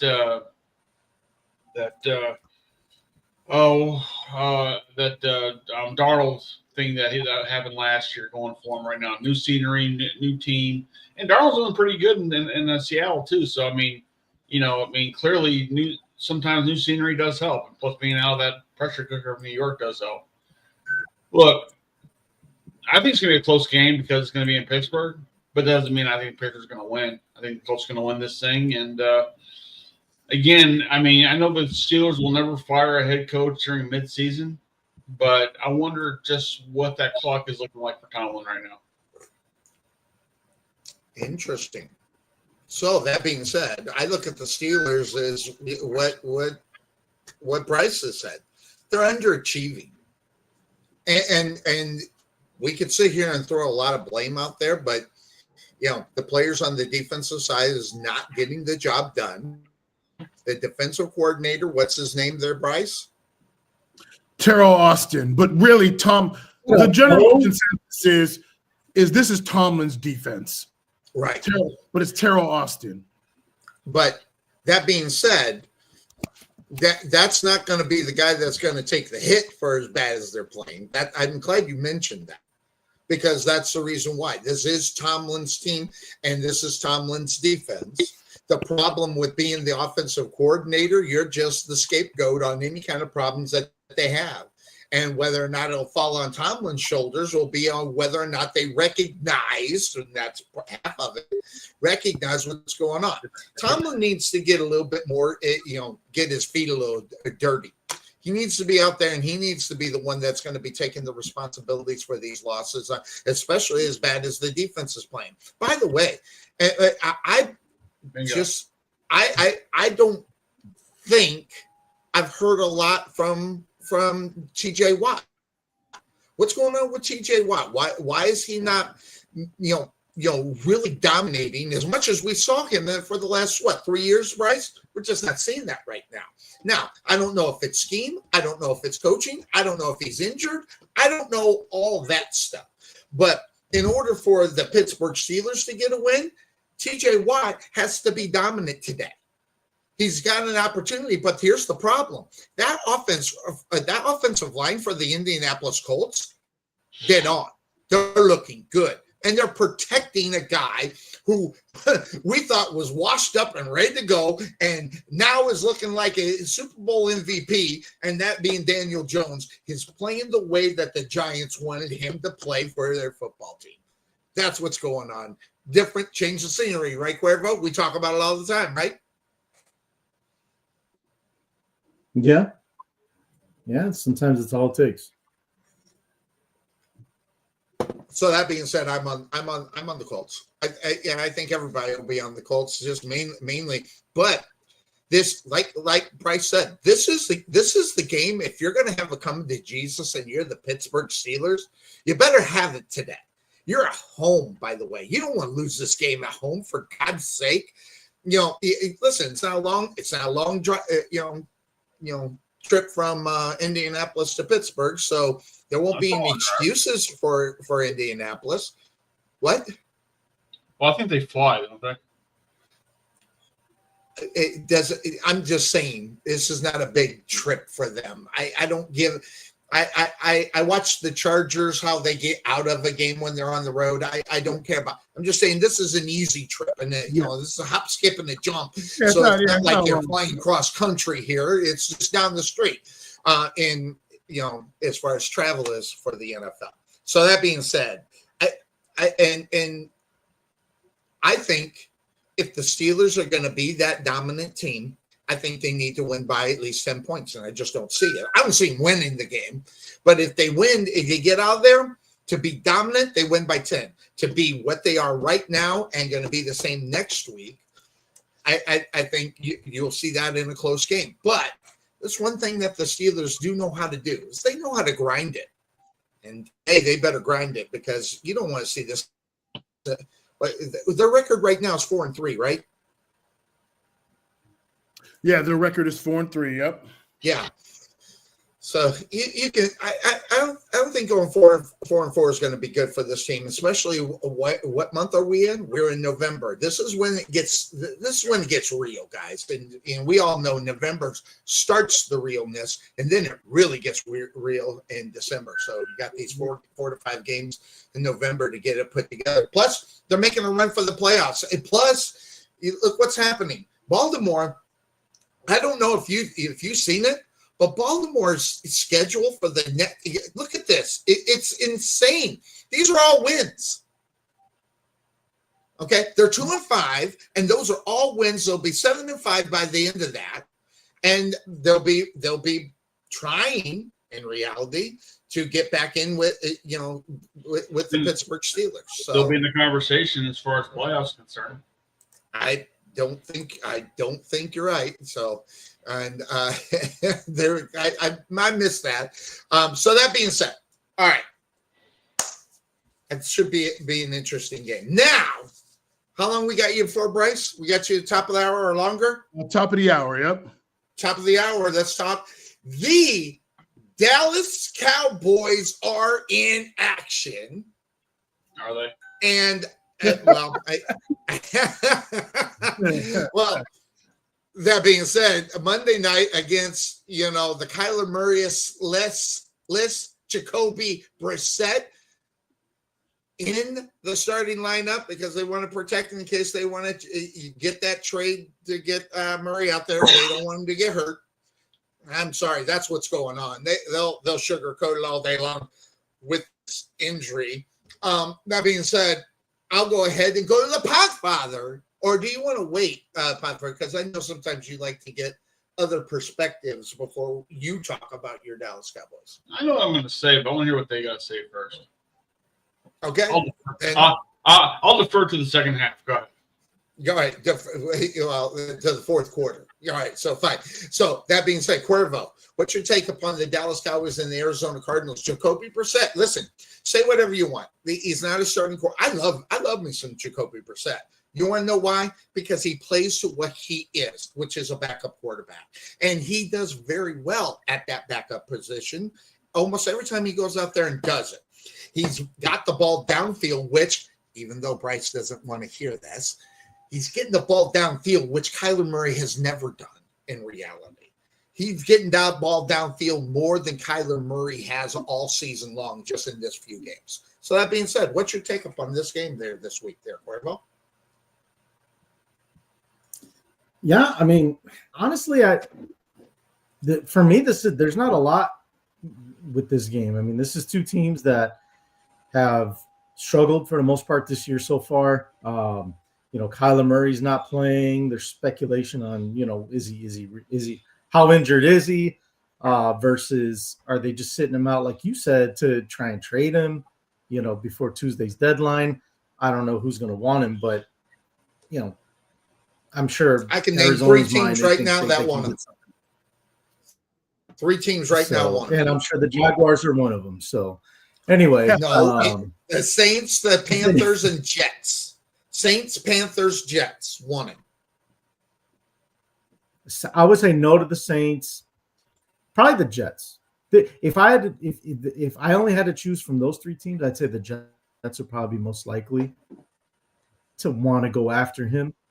But I just think that Arizona right now they're very stagnant offensively, defensively they're just not playing well right now. And for Dallas, we can bash the defense all we want.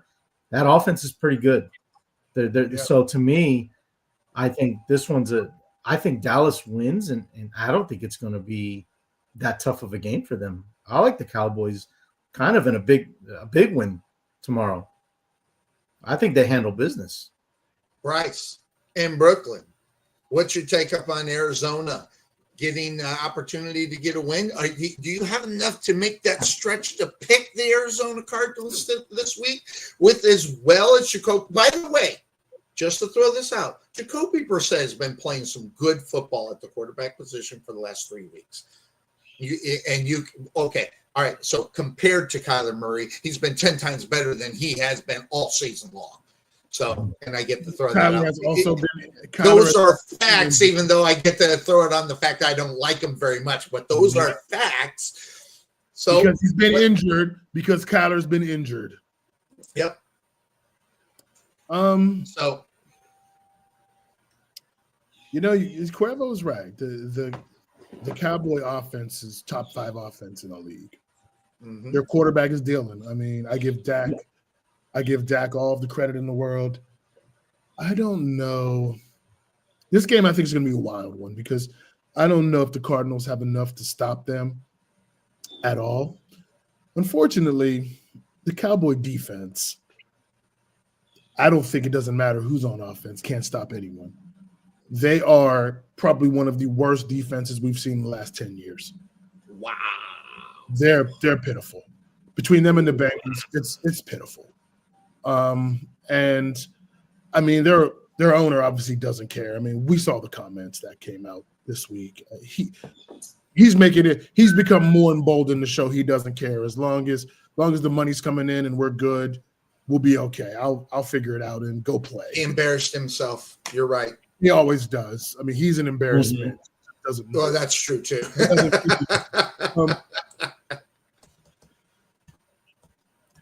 I'm tempted to go with the Cowboys here because I just think they'll outduel the Arizona offense. But I just can't trust the Cowboy defense at all. And they will find a way to lose this football game. Podfather power bomb through a table after a cheap shot. I think you're going to lose. You're staring at 3-1. I'm going with the Arizona Cardinals. Wow, that is a pick. That's a pick. They don't want to throw some love to. Do you want to throw a little love to Jacoby Brissett a little bit more, maybe a little? Oh bit no! more? Listen. I think Jacoby Brissett is a competent quarterback, and I don't know. Like after the Cardinals blew that terrible game, I see some get back here where they're going to come out on the road and pull off an upset, and the Cowboys won't have enough because I think Brissett's going to play smart football, pick his spots, and ultimately find a way to win. This is my upset pick of the week. It's definitely an upset. And the only thing that I think of when I think of it is that I feel bad for Jacoby Brissett in reality because he can end up having a real good game against that defense, but Dak Prescott's just playing lights out right now. But here's one thing in your side, Bryce, is that these two teams, when they get together, and Podfather will even admit what I'm saying is right, they're dogfights. These games, regardless who's on the football field, those two teams don't like each other. And it goes back to the fact that Emmitt Smith went to the Arizona Cardinals, and that's when that whole thing got really good. And now they really hate each other. And it's a good game every single time they get put together. However, that defense is one of those hard things to watch. But when you got Dak Prescott, he can put up 45 on you. He can do it on the Arizona Cardinals. And I don't think Jacoby Brissett is going to be able to score more than 24 points in this game. And I think Dak can get. four touchdowns in this game compared to what Jacoby can get in the 3. I'm going to go with the Dallas Cowboys. That being said, of course, that's the name of the show. Make sure you catch us 9 to noon every single week. We take it to the one, the only, the guy with by the way, which has a better bald head than me, which I'll admit pisses me off. The Podfather, what's your take up on your Dallas Cowboys this week? Bryce, we're like salt and pepper, we got the two best bald heads on the show. It's all, but here's the thing. If Kyler Murray was going to play today, I would have picked the Cardinals because he never loses at AT&T Stadium. All from his high school games till now, he has not. He did, by the way. And Jerry were in the small Jerry. Yes. I shut up when you talk. Why don't you shut up when I talk? like this guy didn't interrupt me all during the first half. I was so nice to just shut up and let you do my thing, but no. So anyway, it looks better there. Okay, look. Here's the sad part about the Cowboys right now, minus what we already truly know about them defensively this year. They have lost 3 out of the last 4 games against Arizona in the last however many years it's been. They've been mostly in Arizona when they've lost them. Dallas, I said this last week, they were not going to win 2 games in a row. They're not going to look good 2 weeks in a row. They're not going to look bad 2 games in a row either. So they can either tie, which they have a history of now, or win this next game. I'm going to go with the win because you can't predict a tie, but I do think that it's going to come down to one thing. How many times do we see the punter on the field? If we see the punter for the Cowboys on the field more than the one for the Cardinals, Cowboys lose this game because, again, it comes down to stops. How many times can each defense stop that offense? Dallas has a more high-powered offense. Cardinals not so much. Brissett is a good player. He's a really, really good player that has never played the Cowboys. He has never played the Cowboys. I looked this up yesterday. He has no wins or losses against the Cowboys. So it'll be interesting to see how he handles AT&T Stadium and if that's even the tour for him or not. I don't think it will be, but we'll see how it is. I think Dallas wins. I think it'll be close. I think it'll be a dogfight. I think we're talking 35-30. kind of score. And but you know, I wouldn't be surprised if that's the other way around either. Because again, that Dallas defense is horrible, and I can't blame I can't blame Eberflus for all that, because the thing is that it comes down to who you're drafting, right? Think of who they drafted defensively in the last couple of years, minus Micah Parsons who's with the team anymore. Mozzie Smith, who may have a spot in this team coming up. They drafted, you know, everybody named Tyler to go on the offense. So I mean, they've done nothing, and of course you have an owner who's out there making tens of billions of dollars with oil, and not so much with his team. He ain't worried about that. This is where he needs a general manager. He needs someone to step in and actually manage his team. He's not doing that. If he's calling out and saying to everybody, "Well, I got this other deal going on right now. I'm kind of busy with that." Your team is struggling right now. Yes. The NFL doesn't want to hear that. The NFL has graciously put you on, you know, primetime TV more times than any other team should ever be deserved to get when you're this bad. And you're out there making deals that don't involve the NFL. So that's on you. And, you know, it's amazing how the Dallas Cowboys have done so much to make me actually start to like Stephen A. Smith now. Because he ain't wrong. He ain't wrong. He's not. I mean, it pisses me off, but he ain't wrong, and he's actually pretty fucking entertaining. But even he'll say, "Look, I like Jerry Jones," but Jerry, you don't say that about your team, and you don't. I mean, look, it's for the game. I'm going to pick Cowboys only because I think it's going to come down to who's got the better offense. But it wouldn't surprise me if the Cardinals win this thing. But pick wise, I'm going with Cowboys. Interesting. I worry about this because I'm close, because I just seen this right here. This is the injury that's coming from the Dallas Cowboys on the defensive side of the ball. It's like humongous, and they're not good anyway. I mean, forget about the fact. Honestly, it doesn't really matter. Yeah, that's what I'm saying. I don't know who's better, the starters or the backups or the third. I don't know. But you're talking some names in here that are out for this game, and I think I'm going to change my pick. I think I'm going to go with Bryce. Is making a good point here. And by the way, Jacoby Brissett, you know, he's been playing well. Maybe this is the game that he gets the victory. I'm doing right now. I'm making the switch right now to Arizona. Boom. Same thing. I just think, you know, that defense, as bad as it is, even Jacoby Brissett can be success against that. Okay, well, hold on a second. Overshown's been out all year, so he shouldn't really count. Well, Sanborn's been out majority of the year, so Don Wilson, sure, okay. Who else we got here? I don't know who that is. Perry Winfrey, don't give a shit. And by the way, this only gives me so much there. You know, let's see here. There's more that's on that list. It just wouldn't go on here. So there's, you know, so I don't know, man. I agree. I think I agree with Bryce. I think it would be an upset. And by the way, it'll just predict Podfather's theory, winning 2 games in a row. You know, and things which they lost last week, so now they can win this week. Well, no, I'm just saying they know how to lose games in a row, and they can start that right. They haven't lost a game in a row this year. Huh? They haven't lost 2 games in a row this year. They've won one, lost one, tied one, won one, lost one, tied whatever. That's this year. Okay, I'm just saying they can go back to their old time. I love.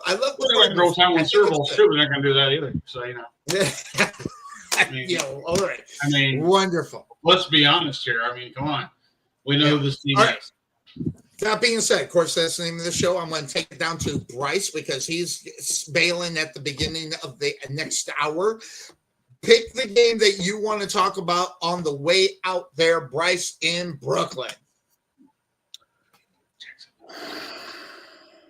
I put a lot of pressure on him with that question. I Let's do go it with every game time he does. I do it every time. He should have Hey, guys. that ready to Guys, go. honestly, Bryce, I'm not trying to pick your vote for you. Let's talk about the biggest game that's out there: Kansas City and the Bills. I was about to say, yeah, let's go to the game of the week, Kansas City and Buffalo. All right, Kansas City and Buffalo. What's your take upon what you think you're going to see in that one, Bryce and Britland? By the way, his head is a lot shinier than yours. Oh, well, no, yours is shinier, but his just looks better. So just one. That's him trying to get away from not liking black quarterbacks. I got too many dents in my head. So there you go. Lunch pail quarterbacks, Quavo. That's what he loves. That's what he loves. Bring your lunch pail guy. Just third round pick. Oh, hey, guys, just real quickly. But I know Bryce got to go at top of the hour. Just real quickly, I want to throw this out to you guys. You know, for Sonny's bingo. Anytime he says, "Yeah, I said it," bingo. Anytime he mentions Tommy Manis, he hasn't done that yet this show, but anytime he mentions him, bingo. Anytime Sonny talks over an intro video, that's every freaking time. That's the name of the show. Bingo. I'll say it. Any mention of Sonny's favorite quarterbacks, bingo. Anytime we give our pick and Sonny asks us again, because he don't listen to us. I love Send me this. that list. Send me that list, and I will send out bingo cards to everybody next week. I love it. And last but not least, anytime Sonny throws in Duval. Oh my Lord, we're saying bingo all day. He can't let it go. I can't take it. Yeah. I mean, look, when it comes to the quarterback thing, I mean, even Tom McManus should be embarrassed of Sonny, because Sonny's best quarterback he's ever had in that franchise was a running quarterback, a guy who could move. No, Sonny doesn't want that guy. It's a joke. So Who was that? So we're not going to. Mark Brunell. Oh, Mark Brunell wasn't a running quarterback. He could run, but he was not a running quarterback. Mark There's Brunell a difference. wasn't a mobile running quarterback. You know there is. But yeah, he didn't get credit for that either. Right. Yeah. Sorry. Anyway, Kansas City and Buffalo. Game of the week in Buffalo. Look, here's my problem with the Buffalo Bills. Quietly, I don't trust their defense. I think their defense can be had. It's not an elite defense. I don't look over there and go, "Oh, they're dudes." Now, at the same time, I think there are no real elite defenses in the NFL this year. It's hard to play elite defense. They've legislated it out in a way where you have to, first of all, you really have to, coaches, I think, flip it on their head. Like, now to play elite defense, you got to have an elite secondary. You got to have a secondary that can cover guys because teams are throwing it so much. Obviously, you want to get pressure on the quarterback. That's fundamental, but you better be able to cover. And I think a lot of these coaches, they think inside out before outside in. But in this league, they've made it so you really have to get the secondary right. Because if you don't, teams you're going to be giving up all type of yards. And if you give up too many yards, you can't play elite defense. And I think the Bills are in that position. I think the Chiefs have figured out they always got Patrick Mahomes, and then they got speed at the receiver with a quarterback that is the best quarterback in the league. So I think their defense will be able to always do enough to complement their offense. I got them beating the Bills. So there you go. Podfather, since you're so, ready to go, what's your take up on this one as the Bills are taking on the Kansas City Chiefs? And say whatever you want. Game of the week, quite possibly. Oh yeah, most definitely. I mean, it's the AFC NFL game of the week for sure. I've been wrong about the Bills. I thought the Bills, when they beat the Ravens in the first game of the season, I thought that they're going to be one of those teams we talk about, but they're not going to be the team. They might be the team this year, and they need to beat the Chiefs. They're going to be at home. That's a big plus for them.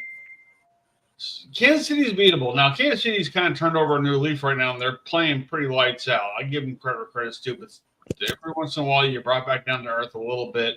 You know how the Chiefs are. They can't maintain a very strong momentum like that for a long period of time because whether referees interference or luck happening or the ghost of Taylor Swift is slipping into Buffalo. I always snake on Buffalo, but I'm going to go Bills in this one only because home field advantage in this one. I think this is a game where they need to shine. They have to shine if they're going to be that team. And this is a must. It's not necessarily a must-win record-wise, but it's a must-win confidence-wise that they have to beat the Chiefs. Because again, the Chiefs have been to the dance more times than not. Buffalo's been itching to go back since the '90s, and they've got the right personnel for it. They just don't have the right kind of luck. So maybe they need to have that luck turn around for this game. I'm going to go Bills just because of home field advantage, though. Cuervo, what's your take up on this one? Listen, I mean, this is like the new Manning versus Brady, right? Like that's how we got to look at this, because this is going to be the two of the teams that are going to be competing for the next 8 years for a trip to the Super Bowl. That being said, the way I look at this is Josh Allen, right, 4-1 in the regular season against Patrick Mahomes. When it comes to the postseason, when it counts more, Mahomes is 4-0. So that being said, if this was a playoff game, I'd take Kansas City. Buffalo's at home. Buffalo plays better against the Kansas City Chiefs during the regular season. And so I think Buffalo wins. I think they're out to make a point of that they want to be the team to beat in the AFC, and I think that starts today. So Josh Allen being the MVP of the league, I think he wants to make a point too that the days of them falling short are over, and I think he wins. I'm on the Bills, and just mainly just what you said. The Bills own the Chiefs during the regular season, boy. It's just one of those things where you see what is coming at you, and whether or not you can stop it or you're going to get out of its way. I don't know. Just the Chiefs, the way they've been playing, they win those games against those mediocre teams, coming back and winning. But I'm with Bryce. Worry a little bit about this defense. And if it's close at the end of the game and Patrick Mahomes is with the ball at the last part of it, I'm going to be real scared watching the rest of that. But watching the rest of that game, I don't think you want this ball to be in Patrick Mahomes' hands at the end of the game if you're the Buffalo Bills. So they do. They got to make those big stops when the third down is the biggest down for the Buffalo Bills on the defensive side of the ball. Forget about offense. They got to do good there. But more importantly, defense on third down. You've got to get the Chiefs off the football field. I think they'll do it today because regular season. But playoff game, I'm taking the Chiefs all day long.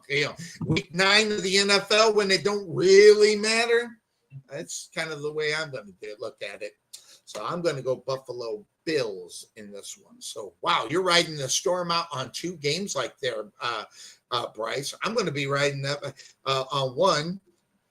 You can come back a little bit later on and see what we're going to talk about the Jacksonville Jaguars taking on the Raiders. But you got to get out. So, I'm sorry about that. But unless you want to hang. No. I got to get up out of here. But you don't got time to talk about the Jaguars. I mean, look. I don't blame them. I'm picking the Jaguars over the Raiders. Hey, Sonny, you want to keep it up in that division and keep up with the Colts? You better win this game. You better win this game. This is a must-win for your Jaguars. Your Jaguars better win this game. I'm picking your Jaguars. You better call Tom McManus. You better call Liam Cohen. You better call Trevor Lawrence and say, get this done. Yo, no, you know who I'm going to call the new addition to the front office this year. Okay, talk about their best offensive line, Tony Baselli. I'm calling him. I'm going to say, get your ass down there at that practice field and get this team's shit together. But I couldn't get a hold of him, so I don't know if he's going to. That's my pick. I'm picking your Jaguars. I'm gonna be watching that game. I'm gonna be watching highlights of that game, Sonny. By the way, Travis Hunter out for the game this time for the next Figured out for 4 weeks. Go beat the Raiders. He's on IR. Jaguars. If the Jaguars are in a similar position as the Bears. If you want to contend for this division this week, you better beat these teams. You preach it, baby, preach it. That's exactly what needs to happen. All right. So, always Berkeley. Enjoy. Have a good day. Always good to see. Always good to see you. Smile on the internet. I love that smile. It brings me up every Sunday. I appreciate it. All right, you take care of that, Bryce. So that being said, the Jaguars are taking on the Raiders. And what a great game for them to be able to come back off of getting their asses handed to them and off the bye. They damn near lost last week on the bye. That being said, Cuervo, my Jacksonville Jaguars, Raiders, what's your take upon what you think you'll see in this game? Because the Jacksonville Jaguars, they are on the road in Las Vegas. They are. They're on the road. Yeah, I think Bryce said it pretty well. You got to win this game if you're gonna be serious about contending in the AFC. I don't want to call it a must win. I don't like using that phrase too much, but I do think that it's a very important game that the Jags need to win. Mm-hmm. Absolutely. Podfather. I'm getting some late breaking news from my Broncos source saying never pick the Raiders. Really, huh? Never pick the Raiders, especially when they're playing Even if they're home. Nothing good ever happens in Vegas, so stay out of Vegas. No. That woman knows how. By the way, just for the record, that woman knows how to do Vegas. Okay. I didn't say my source is a woman. All right. I don't know where y'all get this idea that somebody who's on the show is texting me privately. That'd be wrong. But no, I especially the picture I'm getting. But no, anyway. Not having said that, bingo. Even I fall prey to it. It works for you too. Yeah, all right. I'm going to go with Jacksonville only because they need this game, and the Raiders are beatable, are beat up enough worthy to be this team. To me, look, Pete Carroll's not going to last this year, is he?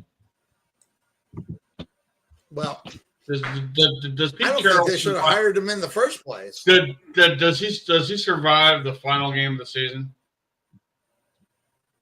I mean, coaching wise, not mean that he's gonna die, but I mean, will they let him go week 16 in the NFL? Say, look, we know we're not gonna go with you next year, so you're out. We're gonna put in another coach as an intern.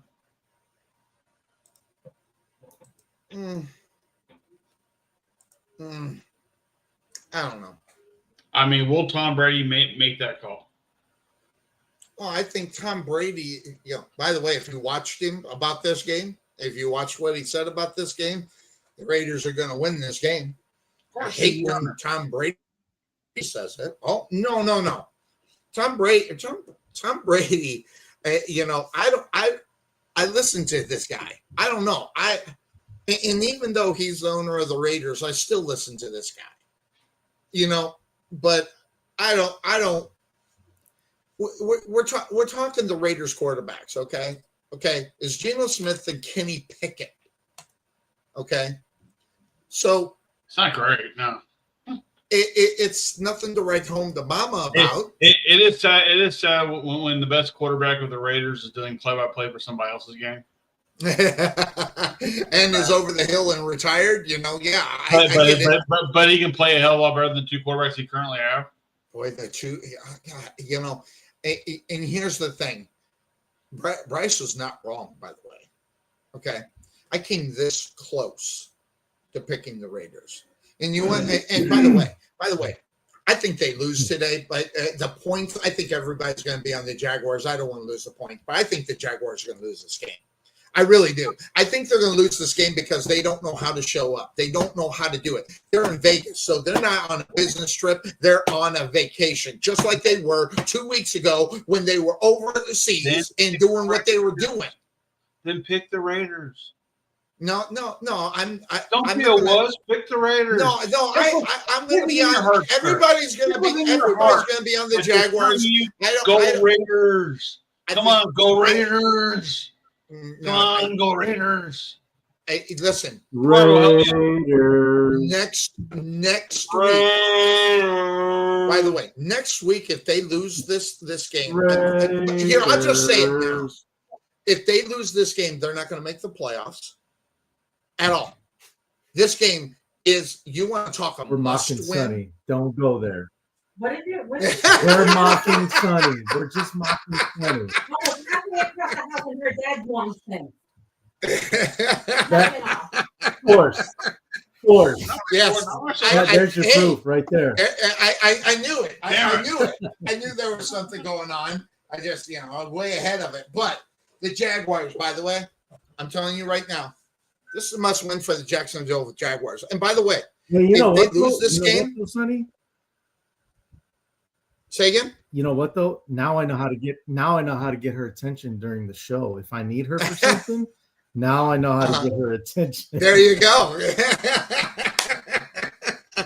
But I just, I'm too smart than that. I need that point. And if they win that, but I'm telling you right now, if the Jaguars lose this game, you think what you've seen on diatribes on me on the Jacksonville Jaguars, it's going to get worse next week.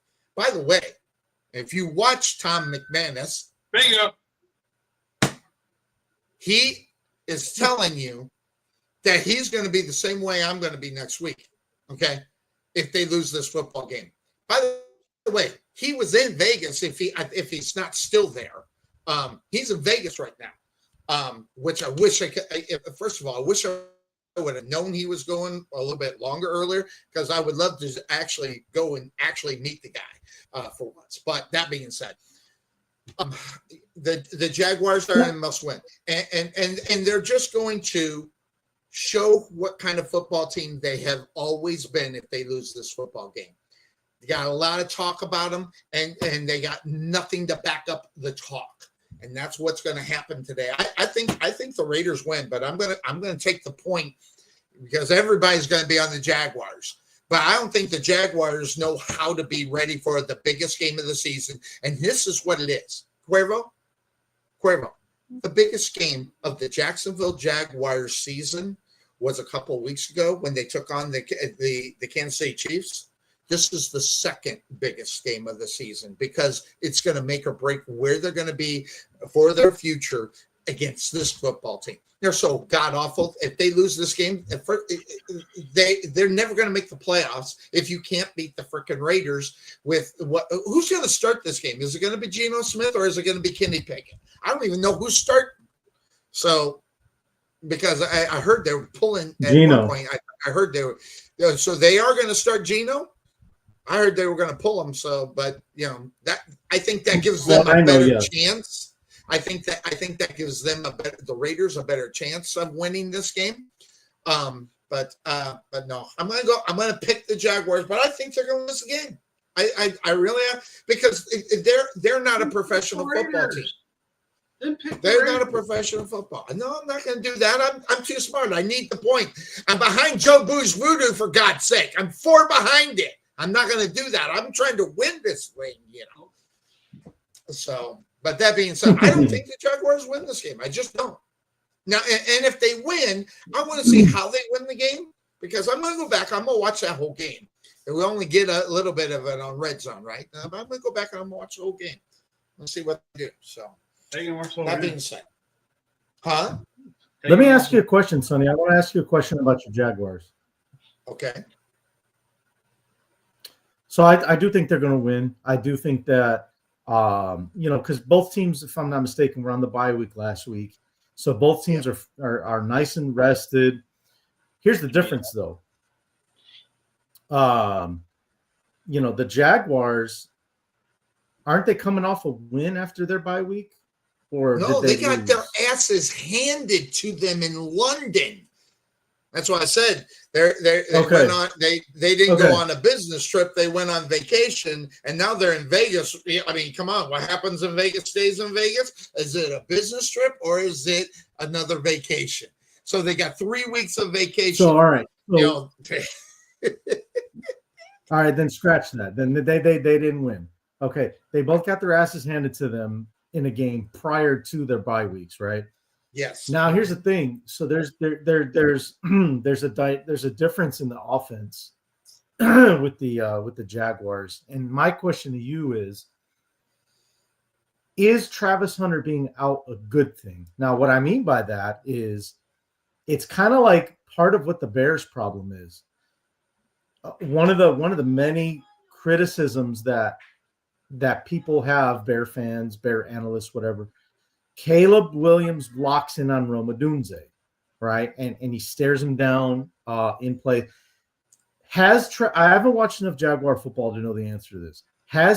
Did Trevor Lawrence do the same thing?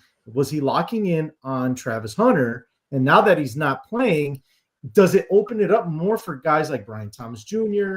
and some of the other receivers that they have, or maybe dump it down to ETN, whoever Does it open up the offense more now that Hunter is not playing, and to where Lawrence is not locking in on Hunter? Here's what I'm going to tell you about Trevor Lawrence. The guy doesn't lock in for too long on any wide receiver. That's one good thing about him. The only problem is that sometimes they don't catch the ball sometimes. But on the other hand, they don't catch the ball. What they say, hits you in the hands, you should catch it. But God, Trevor, can you lead them a little bit? I mean, do they always got to go backward to try to catch the damn ball? That's what the accuracy and where he is as far as his progression as an NFL quarterback that you see on a normal basis for guys, as good as he was coming out of college, right? I mean, listen, everybody touted this guy. You can sit there and say whatever you want, but they touted this guy. But what we are not seeing from Trevor Lawrence through his young career and after signing that big-ass contract is the consistency of a quarterback being accurate. And that is what kills Trevor Lawrence in reality, causes turnovers, causes guys to get hurt. I'm not saying that's why Travis Hunter got hurt. So that being said, I think in reality, this does make it in reality because listen, all those defenses are going. He's going to go to He's going to Travis Hunter. It does. It opens up a playbook that is better. And right, like you said, they got to get ETN more involved in these games. They'll run it for him for a little bit, and then they lose the fact this guy. But here's my biggest point about Travis Etienne is why they're fucking running up the gut. Now that pisses me off. I see it on. This guy is okay. You got to do it every once in a while, but run on the outside where he gets his damn yards. Missing out, my father. Just like God. I mean, are you what? It just makes me wonder. Liam Cohn goes in. Well, this is my fault. Yeah, it is because you don't know how to call the damn game. Put it in a position where ETN can go right. If you're going to rush him around the corner more than you do running up the gut where he gets a yard. Or dump it off on third down when they need someone to get 4 yards. And by the way, I don't know what the trend is in the NFL right now, but these wide receivers on 3rd and 5 or 3rd and 6 are running 4-yard routes. What the hell is that? And by the way, and that's all over the NFL. It's really bad with the Jacksonville Jaguars. But I'm telling you right now, third down and 7. Do you think it's going to do you any good by running a 5-yard out? Of course it's not. Get the first down, then get the. It's incredibly stupid. It's a hard. You know what? The Jaguars I thought maybe they get lucky. Maybe Cohen would change it. It's the hardest watch for me. Is sit there and watch these guys do the same crap they've been doing for the last 4 to 5 years. Nothing really has changed. They just have a different coach, and the coach is lackluster. He's supposed to be this offensive guru, okay? And look what listen, I'll give him the credit. Look what he did with Baker Mayfield, for God's sake, okay? And you can make that work with Baker Mayfield, but you can't with Trevor Lawrence. Makes you kind of wonder what's going on. Is it Cohen? Is it Trevor Lawrence? And I'm at the point where I'm worried about where they are at the quarterback position for the future for the Jacksonville Jaguars. I don't know how you replace just look till they trade for Shedeur Sanders or Kyler Murray. No. I won't say I'll burn my jersey because I paid too much for the damn things, but I'll tell you right now, it would be an awful attempt to go get some lighter fluid and start them on fire. Maybe go buy a cheap one at the thrift store and then burn it. Listen, if they traded for Kyler Murray in the size of lift so he can see over the defense, would you take him? Listen, I'm going to tell you right now. They say Kyler Murray. You might see a conniption on live stream because it would be actually good. All right, so you guys take over. I got to talk to my brother. We're trying to get him in for his pick. So take over, and I'll be right back. We could just go to break. Okay, so hi, Cargo. How you doing? all right. Welcome to the podcast. Hey, I'm happy to be here. All right, there we go. Let's talk a little NFL. What do you say? Sounds like a plan. All right, let's talk about big Vikings at the Lions. Yes, my division. Man, Minnesota's looking rough right now. I mean, yes, they're getting JJ McCarthy back, but they're getting JJ McCarthy back. Does it matter? You know what I'm saying? Like, is it good or is it bad? Is it indifferent? Like, you know. I mean, Carson Wentz. They literally. Carson Wentz is out for the year, right? So he's not coming back. Oh yeah, his arm basically fell off without falling off. As an FCS quarterback, I mean, the shelf life on those guys don't last very long. So yeah, exactly. So, I mean, you gonna go Lions? I have to. I mean, I just don't. I mean, McCarthy hasn't played in so long. There's a lot of speculation, a lot of theories, if you want to say it that way, that McCarthy really wasn't hurt, that O'Connell doesn't trust him, and that now they're at the point where they have no choice because, like I said, Carson Wentz his shoulder, pretty much separated from his body, and now he's got to have surgery on it. So. Now they have no choice but to play McCarthy. Yeah, I mean, I don't know, man. I mean, look, Dan Campbell's going to beat the shit out of him. I'm sorry. They're going to beat the ever-living shit out of him. I'm going to go Lions. So that's just. Yeah, I think it's an easy one. Yeah, I think the Lions win too. Okay. Up next, the Panthers taking on the team that wears Green Bay. I was not going to say their name.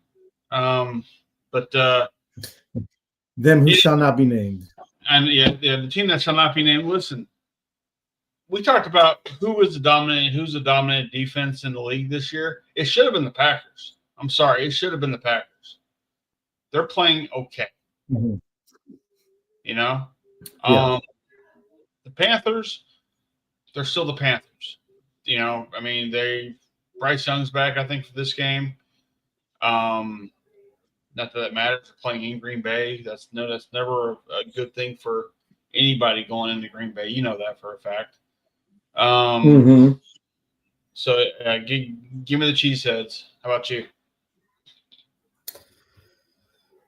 Yeah, listen, I've already seen them this morning. They've been showing them because I got a split screen of ESPN and NFL Network on my look at TV. you. That's your big time.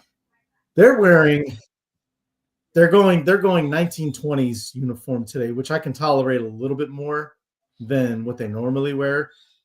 Right. Which I have to give them props, man. The leather helmets that they're going to wear today are pretty cool looking. I think the Commanders doing that too, aren't they?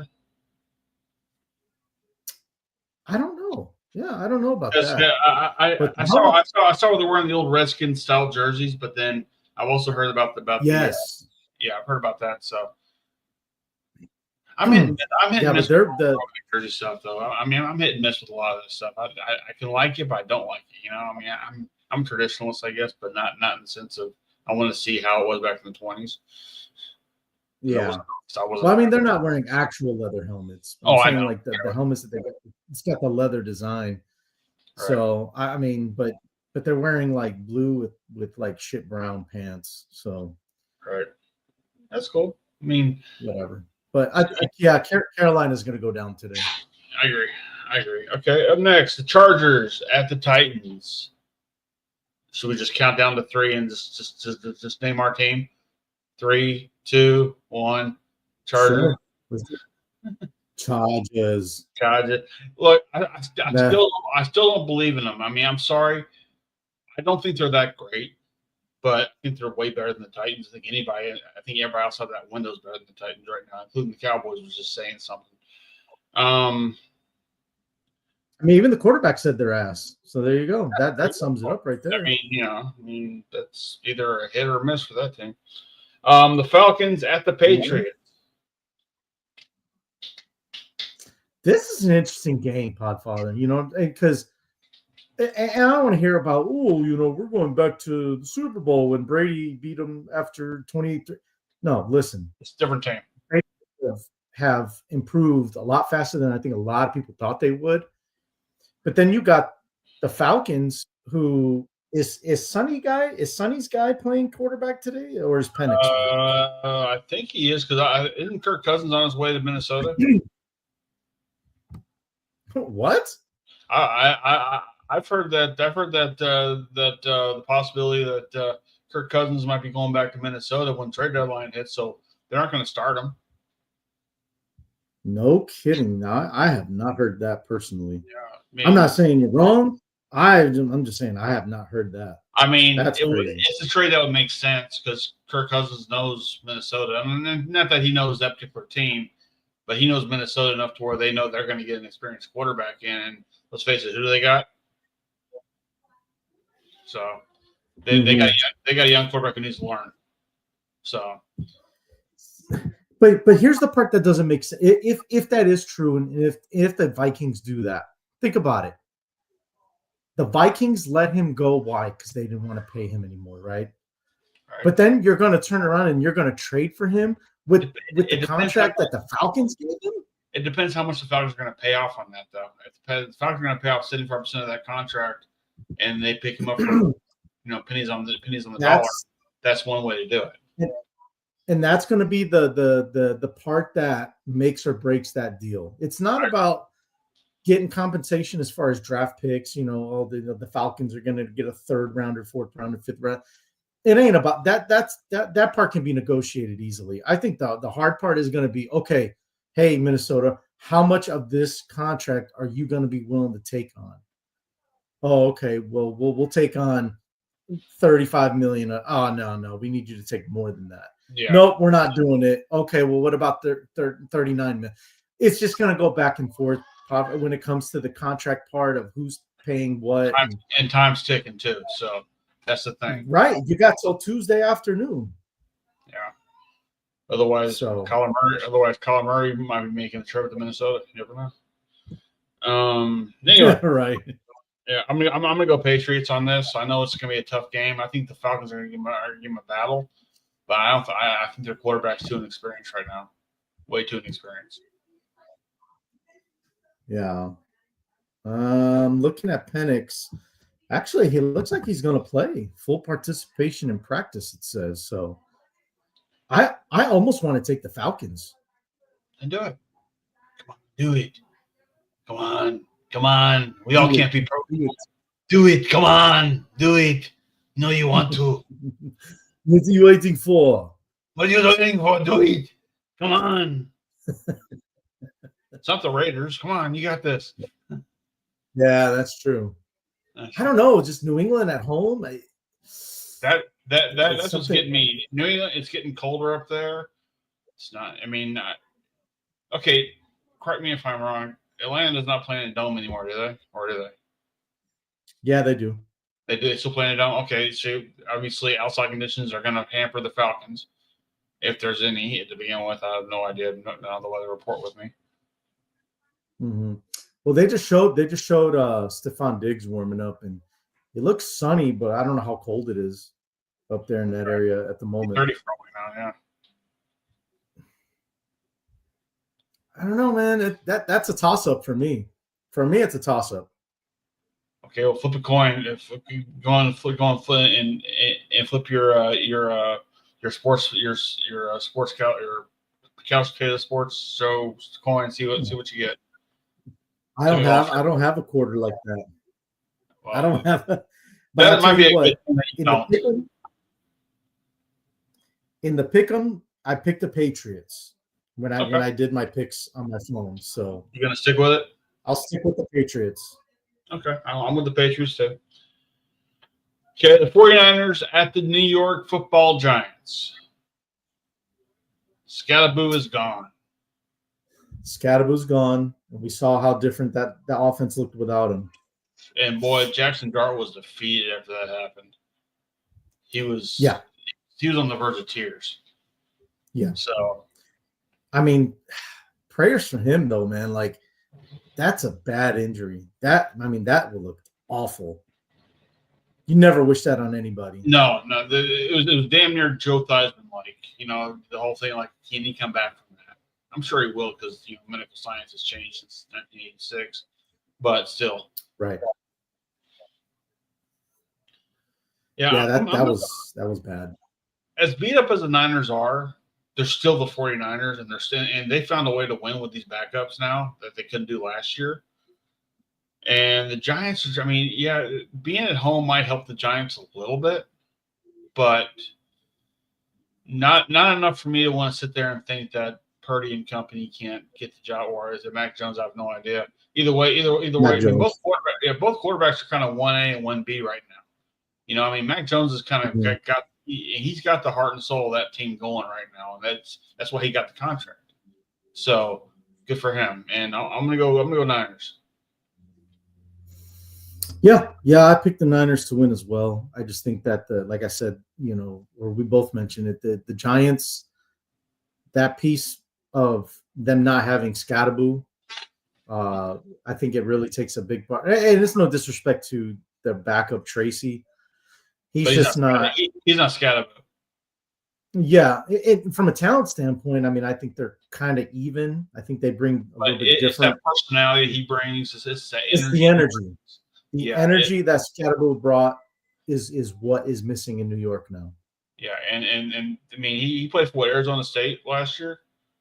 Yeah, he was a heart and soul of that team last year, and he brought that to New York of all places, and showed them, hey, look, we can have some fun here, and fun didn't last very long, but I like where their future might be going. It's kind of a wait and see though, because they're going to build some stuff around him and around the quarterback, but right. It's in a better spot now than it was with Daniel Jones. So, and that's not Daniel Jones. Yeah. That's a previous ownership or it's a previous general manager job. So, yeah, and Dart brings that youth. Same thing. Him and even without Scadaboo, you still have Dart to bring that youth, that energy to the team. Now, I understand Scadaboo is going to be on the sideline anyway, so whatever energy he can produce from the sideline is one thing, but he's not out there playing. And it's different. He reminds me of Bill Bates back in the day. Tom Landry used to always say, if I had 11 Bill Bateses on the field, we'd be unstoppable because he played with so much heart and so much energy and everything else. Now, I don't think they'd be undefeated, but clearly it'd be fun to watch. Scadaboo's bringing that kind of fun with that team. Now he's Scadaboot, so he's kind of put his T at the end of his name now. So to wait and see. Hopefully that heals up for him. And he'll be good to go next year. But that's rough. That is rough. Well, the good thing is that he's young, so he'll heal up a lot faster than somebody like an Adam Thielen would, or one of those older who hasn't really been the same since. So okay. So you're gonna go Niners as well? I am going with the Niners. Okay, cool. I'm sorry I'm rapid firing this because we have no idea when Sonny's coming back, and and just getting the show. There's a lot of games we didn't get to. So you ever notice that? Like the first hour and a half, we're hour, stuck right? on like 3 games. Now, a lot of times, I mean, we were stuck on the Bears and the ego problem that Caleb Williams had for a good 45 minutes. But anyway. Yeah, which I still don't have an answer on that. Like, well, what the reports are we talking about? I threw in our chat room that some of the AI stuff that may be sending misinterpreted. So maybe give that a watch. You'll see. Okay, up next, the Broncos at the Texans. Do we really need to say anything about this? Because I know you have. She's looking at you with that one good eye right now, saying, "Huh?" And my sources right now are telling me, you know who you need to pick. Yeah. But I think this is going to be an interesting game. It's in Houston. Like, it's in Houston. You look at how they looked last week against the 49ers. Houston, I'm talking about. Yeah. I mean, where's that CJ Stroud been all year for the Texans? I mean, it just seemed like everything came together for them, and maybe DeMeco Ryans just wanted to kind of take it to his old team or whatever, however you want to say it. I don't think there's any bad blood there, but just kind of make a statement that hey, I'm a legit coach in this league. So, but I think Denver. I mean, impressive win. I know you don't want to really talk about it. It is what it is. I mean, look, they needed that kind of win for their offense to really feel good about themselves, and I think last week really helped them. And even though it kind of got, I mean, the game was never really close. So, I mean, it really got away from there at the end for the Cowboys. But I mean, look, Bo Nix. I I believe in Bo. I think he's going to be. I don't think he'll be Elway like, but I think he'll be someone to really contend with here down the road. I think playing games like that and winning games like that is going to help them out because they got to play who's on your schedule, and you got to play the teams that are beatable and beat them well. And he beat them well last night or last week. So I think I mean, regardless of who I like and who I don't like, fact is, I mean, if you love football, you know what you see. So, and I saw a team that looked like they knew how to handle a team that doesn't have a defense. And in Houston, they're playing in Houston. Could be a trap game for the Broncos. Houston needs this win. Houston needs to continue the momentum. I don't know if the momentum that the Broncos have is going to be able to stop that with the Houston Texans. I'm going to go Broncos. Yeah, is the wife looking at you saying you better know who you're going to pick? Listen, it's going to be tough though, man. Because I mean, Patrick Surtain's out. He's not going to be playing today. That's going to be a big blow for them, for the Broncos. It is, and I don't know how long he's going to be out for, but a pectoral injury. That's that's not an easy injury to come back or to recover from. It's not because, in fact, I remember when in wrestling when Cody Rhodes pulled his pec. Doing workouts, and he had to come out there and do a Hell in the Cell match with Seth Rollins. You talk about how fake it is. It looked nasty. The bruise on his pec looked nasty as hell. He was out for about 8 months. So, I mean, and that's wrestling. Yeah, we're talking football week to week. That's a whole different ballgame. But those are nasty to come back from. So, yeah, it's gonna be tough. I guess Sonny's kind of. Either Sonny's trying to give us a game. So I got this thing right here. We can't really see with our stuff. There he is back. I think he's back. I'm back. I got my brother in. He was having a hard time with signing in so he can make his picks. Even though he's in last place, I still want him in there to go. So I wanted to make sure. So we got him in. That being said, where are you guys at? Okay, here, just real quickly, give you a quick. Just give us your pick. No analysis. Just go through them quick. All right. Rapid fire. Oh yeah. Wait a second. No. Did we forget whose show this was? You weren't here, so don't worry about that. It's ours now.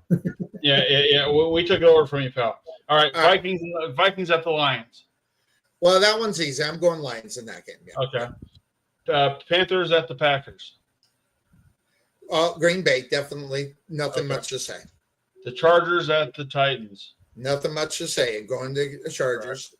Falcons at the Patriots. All right. See, this one's one of those crazy ones. I'm on New England, but Atlanta without Penix in the lineup. No, if he's he in it, plays. he's not gonna play. He's playing. He is. This It looks is like, gonna. it looks like he is playing. This is the Jaguar game. This is the Steeler game. This is the game that New England's going to play. Remember, this team's 5-2, and they are in the lead in the AFC East now. Okay, so that being said, this is an important game. This is one that should go up underneath the W side. I'm going New England, but watch out for Atlanta because if Penix is 100%, he's going to make that game interesting. Did you hear anything more about the idea that Kirk Cousins might be going back to the Vikings? I have not heard any more about that. I've seen some things on that recently, and I'm thinking if they make that trade, which by the way would be a good deal for Minnesota to do, I wonder how much of that contract that Atlanta's going to eat up from Kirk Cousins. Probably a good 60% of it, I would think. So, Okay. next game. Next 49ers and the Giants. At the Giants. I'm actually going Giants in this one. Wow. I just the injuries they're piling up, and the Giants. They're playing good with the injuries, though. They're playing good with the injuries. They're playing good with the injuries, yes. But the flying over there and getting all that, I'm going to go with the gut feeling on this game. Because I think the Giants could win. Did you guys pick the Giants? We picked the Niners. You okay? All right. Yeah, so that's one we're gonna get over on Sunday. There we go. Okay. Broncos at the Texans. Now both my source and his wife have looked at us both harshly and said, you know who to pick. So yeah, I want to pick Denver in this game. I want to pick. I know where they're playing. Yep. I want to pick Denver in it, but I'm actually going to go Houston in this game. They've actually been playing well. And by the way, if you look at the stats, I mean, Houston's at the top on a lot of those stats. Whether or not they put it together, I think if they were in Denver, I'd pick Denver. I'm just taking the home team. I think they're kind of even though on paper the Broncos are probably the better team, but they're at home. I'm just gonna flip. I'm not even flip the coin. I'm going home team. All right. That's kind of where we left off at. So all right. So no that's where Sertan either. Sonny. Yes. No Sertan. That's true. I forgot about that. Yeah, he's done for the year. Yeah. So that takes us to the next game, which would be the Rams. The Rams are on the road. They're at home taking on New Orleans. Go ahead there. I was correcting you. They're playing at home. Yeah, the Rams are at home taking on New Orleans. What's your take up on this one? The Saints are the Saints. The Saints are bad.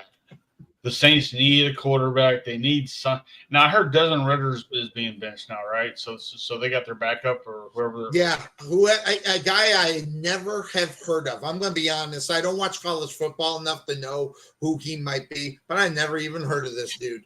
Yeah, so they're going in a change of direction right now, which is probably 5 games too late. But honestly, I mean, unless they trade for a quarterback, a Shedeur Sanders, a Kyler Murray, or Kirk Cousins, or someone like that can come in there and at least spark a little bit of light. I mean, they need a Joe Flacco in there. They need an experienced quarterback to go in there and just be kind of, the guy to take the heat, who can take the heat. Because that's the one thing about these young quarterbacks. A lot of them can't take a lot of the heat right now. That because it's almost too much in some cases. I mean, Jackson Dart's dealing with that up in New York, but even he'll sit there and go, "Look, we're beat up. We have no running back right now. We're screwed." Right. But we'll see what happens. I mean, Brock Purdy's learned how to handle the heat up there in San Francisco because everybody's hurt up there. Right. So, by the way, back to that game. Is Purdy starting in that game, or are they going Mac Jones? Mac Jones. Okay, so I'm not going to change. I'm going to stay with the Giants then. If they put in Purdy, I'd be there. I'd Yeah, be like- on 49ers. I'd run with that. But He's the one. He's the one lunch belt. He's the one lunch belt quarterback he didn't like. Okay. all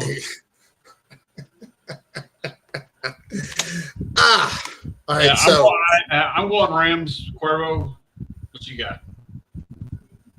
Yeah, same. I like the Rams. I think they beat them with the running game, though. I think Kyron Williams has a big day for the Rams. It could be an easy game for the Rams. So they're just kind of hand the ball off all game. I'm going to tell you right now, the Rams are a dark horse. I mean, you watch out for them in the playoffs. I'm telling you right now, that's a team that, you know, when they have a bad game, they usually pull it together the next game.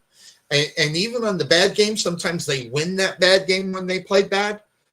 But especially if they lose, man, when they come back, man, they're not that they lost last week, but this team's put together. I think that's one of the teams in the NFC that you're going to have to watch out. Even if they don't win the division, even though they might, you know, watch out for the Rams, man, in the playoffs. I think that's something that is kind of crazy good. So Cuervo's on the Rams. You're on the Rams too. I'm on the Rams. And I am on the Rams as well. I'll go with the And Saints. yeah, we did pretty good. Look at that. We have 15 minutes. So we only got one more game. One more game to go. Yeah. Yeah. And this is actually kind of a tough. I mean, it's kind of tough, but it's not tough, you know, because if you look at the big picture, it may not be as tough as we think. The Seahawks at the Washington Commanders. Commanders are wearing the old Redskin jerseys, minus the Redskin logo, which I love, by the way. I mean, I love seeing that. I hate this whole red on red, white on white shit they do. Well, I kind of like their new jerseys. I like theirs. Some of the other ones I don't like, but man, I don't know.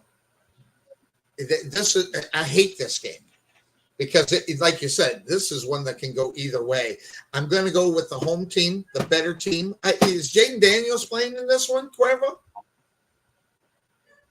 He's out. Isn't he? Yeah, he is. Do you mind if I give my take on it real quick? Because I actually need to bail out. Yeah, go ahead. Yeah, get your pick in and then bail out. Okay. Yeah, I'm kind of leaning the same thing. I kind of want to pick Washington. It's kind of like the Podfather says, just do it. But Do it. Come on. I think that Seattle does have some injuries that concern me on the defensive side. And with Jaden Daniels coming back, it's all going to be on that offensive line to keep him protected. Yeah, no Terry McLaurin, though. No Terry McLaurin, though. That's been a big concern. It's been a big concern. That's why he's been out 2 different times this year. Yeah. You know, the offensive line hasn't protected him. And you know, aside from his small frame, I think that's going to hinder him throughout his career. And that's not me being a hater. That's me being real. Like, I just think, I mean, look at Bryce Young. He's in the same situation. He keeps getting hurt because he's so small. So, but yeah, I think Washington with their offense that they have and Seattle's injuries. I mean, talking Julian Love, you know, he's one of their better defensive guys. And then they're also talking about, you know, maybe even trading some guys. So they may not play as much or however that's going to work. But yeah, Seattle might be sellers at the deadline, guys. I don't know if you guys heard this, but Seattle might be sellers. Yep, they might be sellers, and especially if they lose tonight. I think they'll be in that selling mode. Although they're in the NFC East, you can always come back in that division outside of Philly because they're probably going to win the division. So, yep. So, all right, Cuervo, always good to see my right-hand man, the co-host of this program. Always good to see you, my friend. What you got on the list to do today? Just house chores, but I'm also obviously I'm going to be paying attention to this. Yeah. But yeah, just stuff around the house, getting ready for the work week. Gotcha. All right, my friend. Always good to see you. We'll catch you next week, and we'll see how we do on this week. And we need to figure out how to beat Joe Boo's voodoo, for God's sake. So, that's what it is. So, all right, cool. All right, we will That's my research. catch you on the flip flop.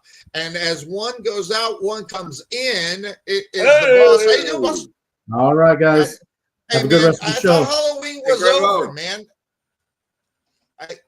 I thought Halloween was over. You still got your mask on, man.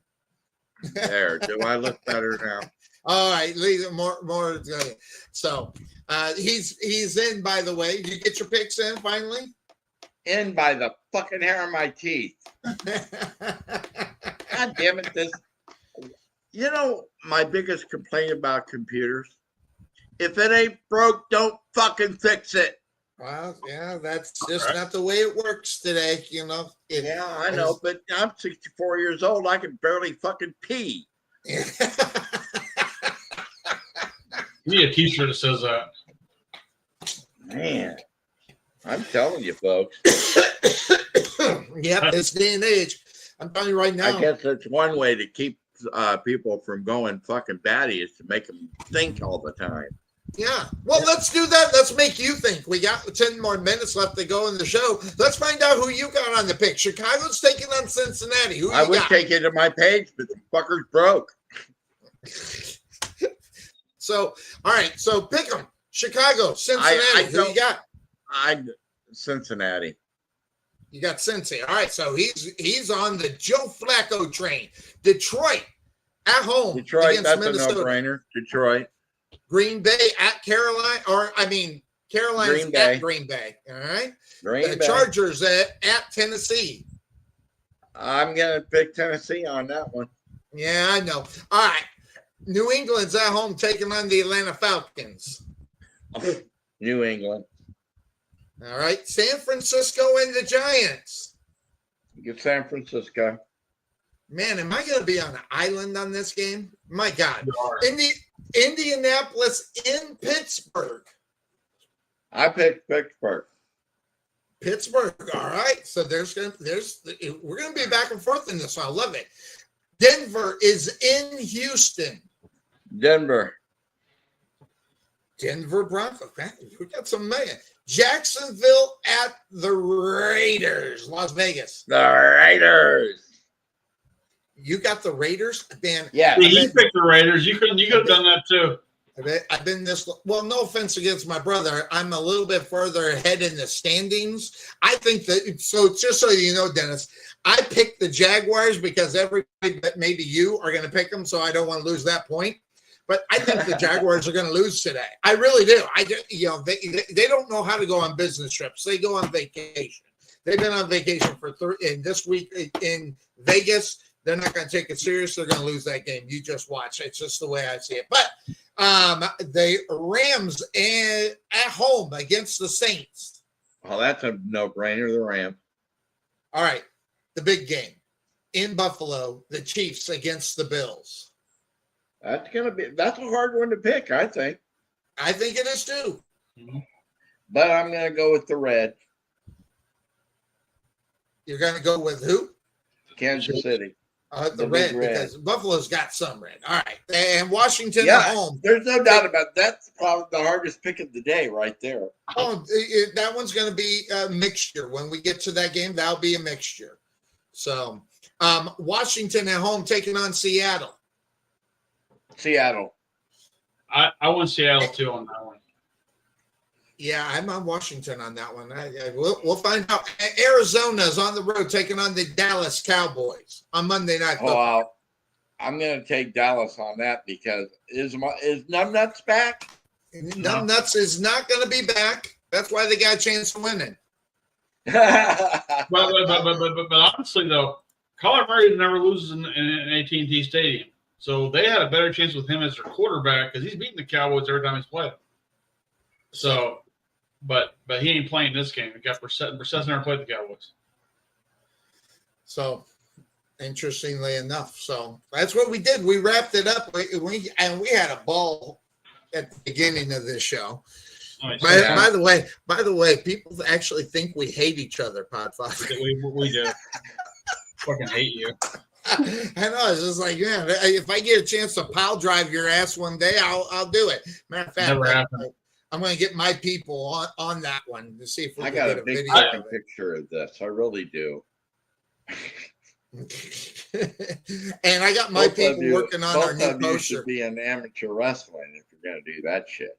Well, no, believe me, we had that. If we asked Bobby Horn, okay, God rest his soul, if we asked Bobby if we could get in on a match, he would figure out a way to get us in there if we wanted to, right? Yeah. I mean, the one thing, You know, the thing is, while he may not have liked what we did, honestly, sometimes I think what we did was a detriment to what he was trying to put out there. The boys loved it, and so did the fans. And the thing is, at the end of the day, it only comes down to what does the public want. And we gave everybody what the public wanted. We gave them 2 shows. We gave them me and him bickering back and forth, and we gave them a wrestling show. Yep. So, I mean, it's at the end of the day, you know, God rest his soul, he's no longer with us. But I mean, Bobby knows what good business could be. Now, does he utilize it all the time? Probably not. But you know, that's here nor there. But you know, he had his own direction with his own company, and you know, and me and Sonny did the best we could with what little we got.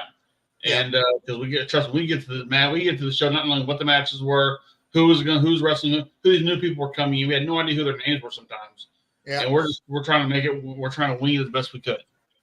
And we did. And that also being said, you know, it just. You know, you kind of think about someone that is at your age. I was a couple of months older than Sir Mo, and he's God, don't remind me.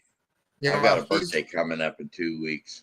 Yeah, well, you're definitely correct. But a guy I knew, close in age, not with us anymore. Just you know, it just. But then again, let's face it. He had parts he had to get transplanted in. Absolutely. He had. And I didn't wrestle either. So I'm lucky. His body went through so much hell that like he was suffering from the day I met him to the day he died. Yep. And that was like 7 years. Yeah. And I, you know, it just everything he went through the last few years of his life probably would have done a smaller. Was it wrestling related? Not really. It was more. He had to get a kidney transplant years ago. And when he got the kidney transplant, he got COVID shortly thereafter, and that killed his kidney because his immune system was down completely. And then he had pneumonia, and he had blood diseases, he had all sorts of things going on with him that his body was just turning against him every different direction it could. And when he thought he was on the mend, it would come back again with reinforcement. It would hit him with a steel chair all over again. And I'll tell you right now, the one that he was coming back on, the time he was coming back. Before he went in, he was doing good. It was like 4 months, man. That Bobby couldn't be stopped, and then bam, it hit him again. It was just incredible of what the whole thing was all about. But good man. Hey, Bobby Horn was far from perfect, but I'm telling you right now, he had the biggest heart of anybody I knew. You know, and. Talk about giving guys second, third, maybe even fourth chances. I mean, I had my last match in his organization, which was a battle royal. Sonny wasn't there for that, but I got to go in there and eliminate. I got the video though. I got to eliminate Striker, and I was begging the one big guy, "Throw my ass over, hurry up!"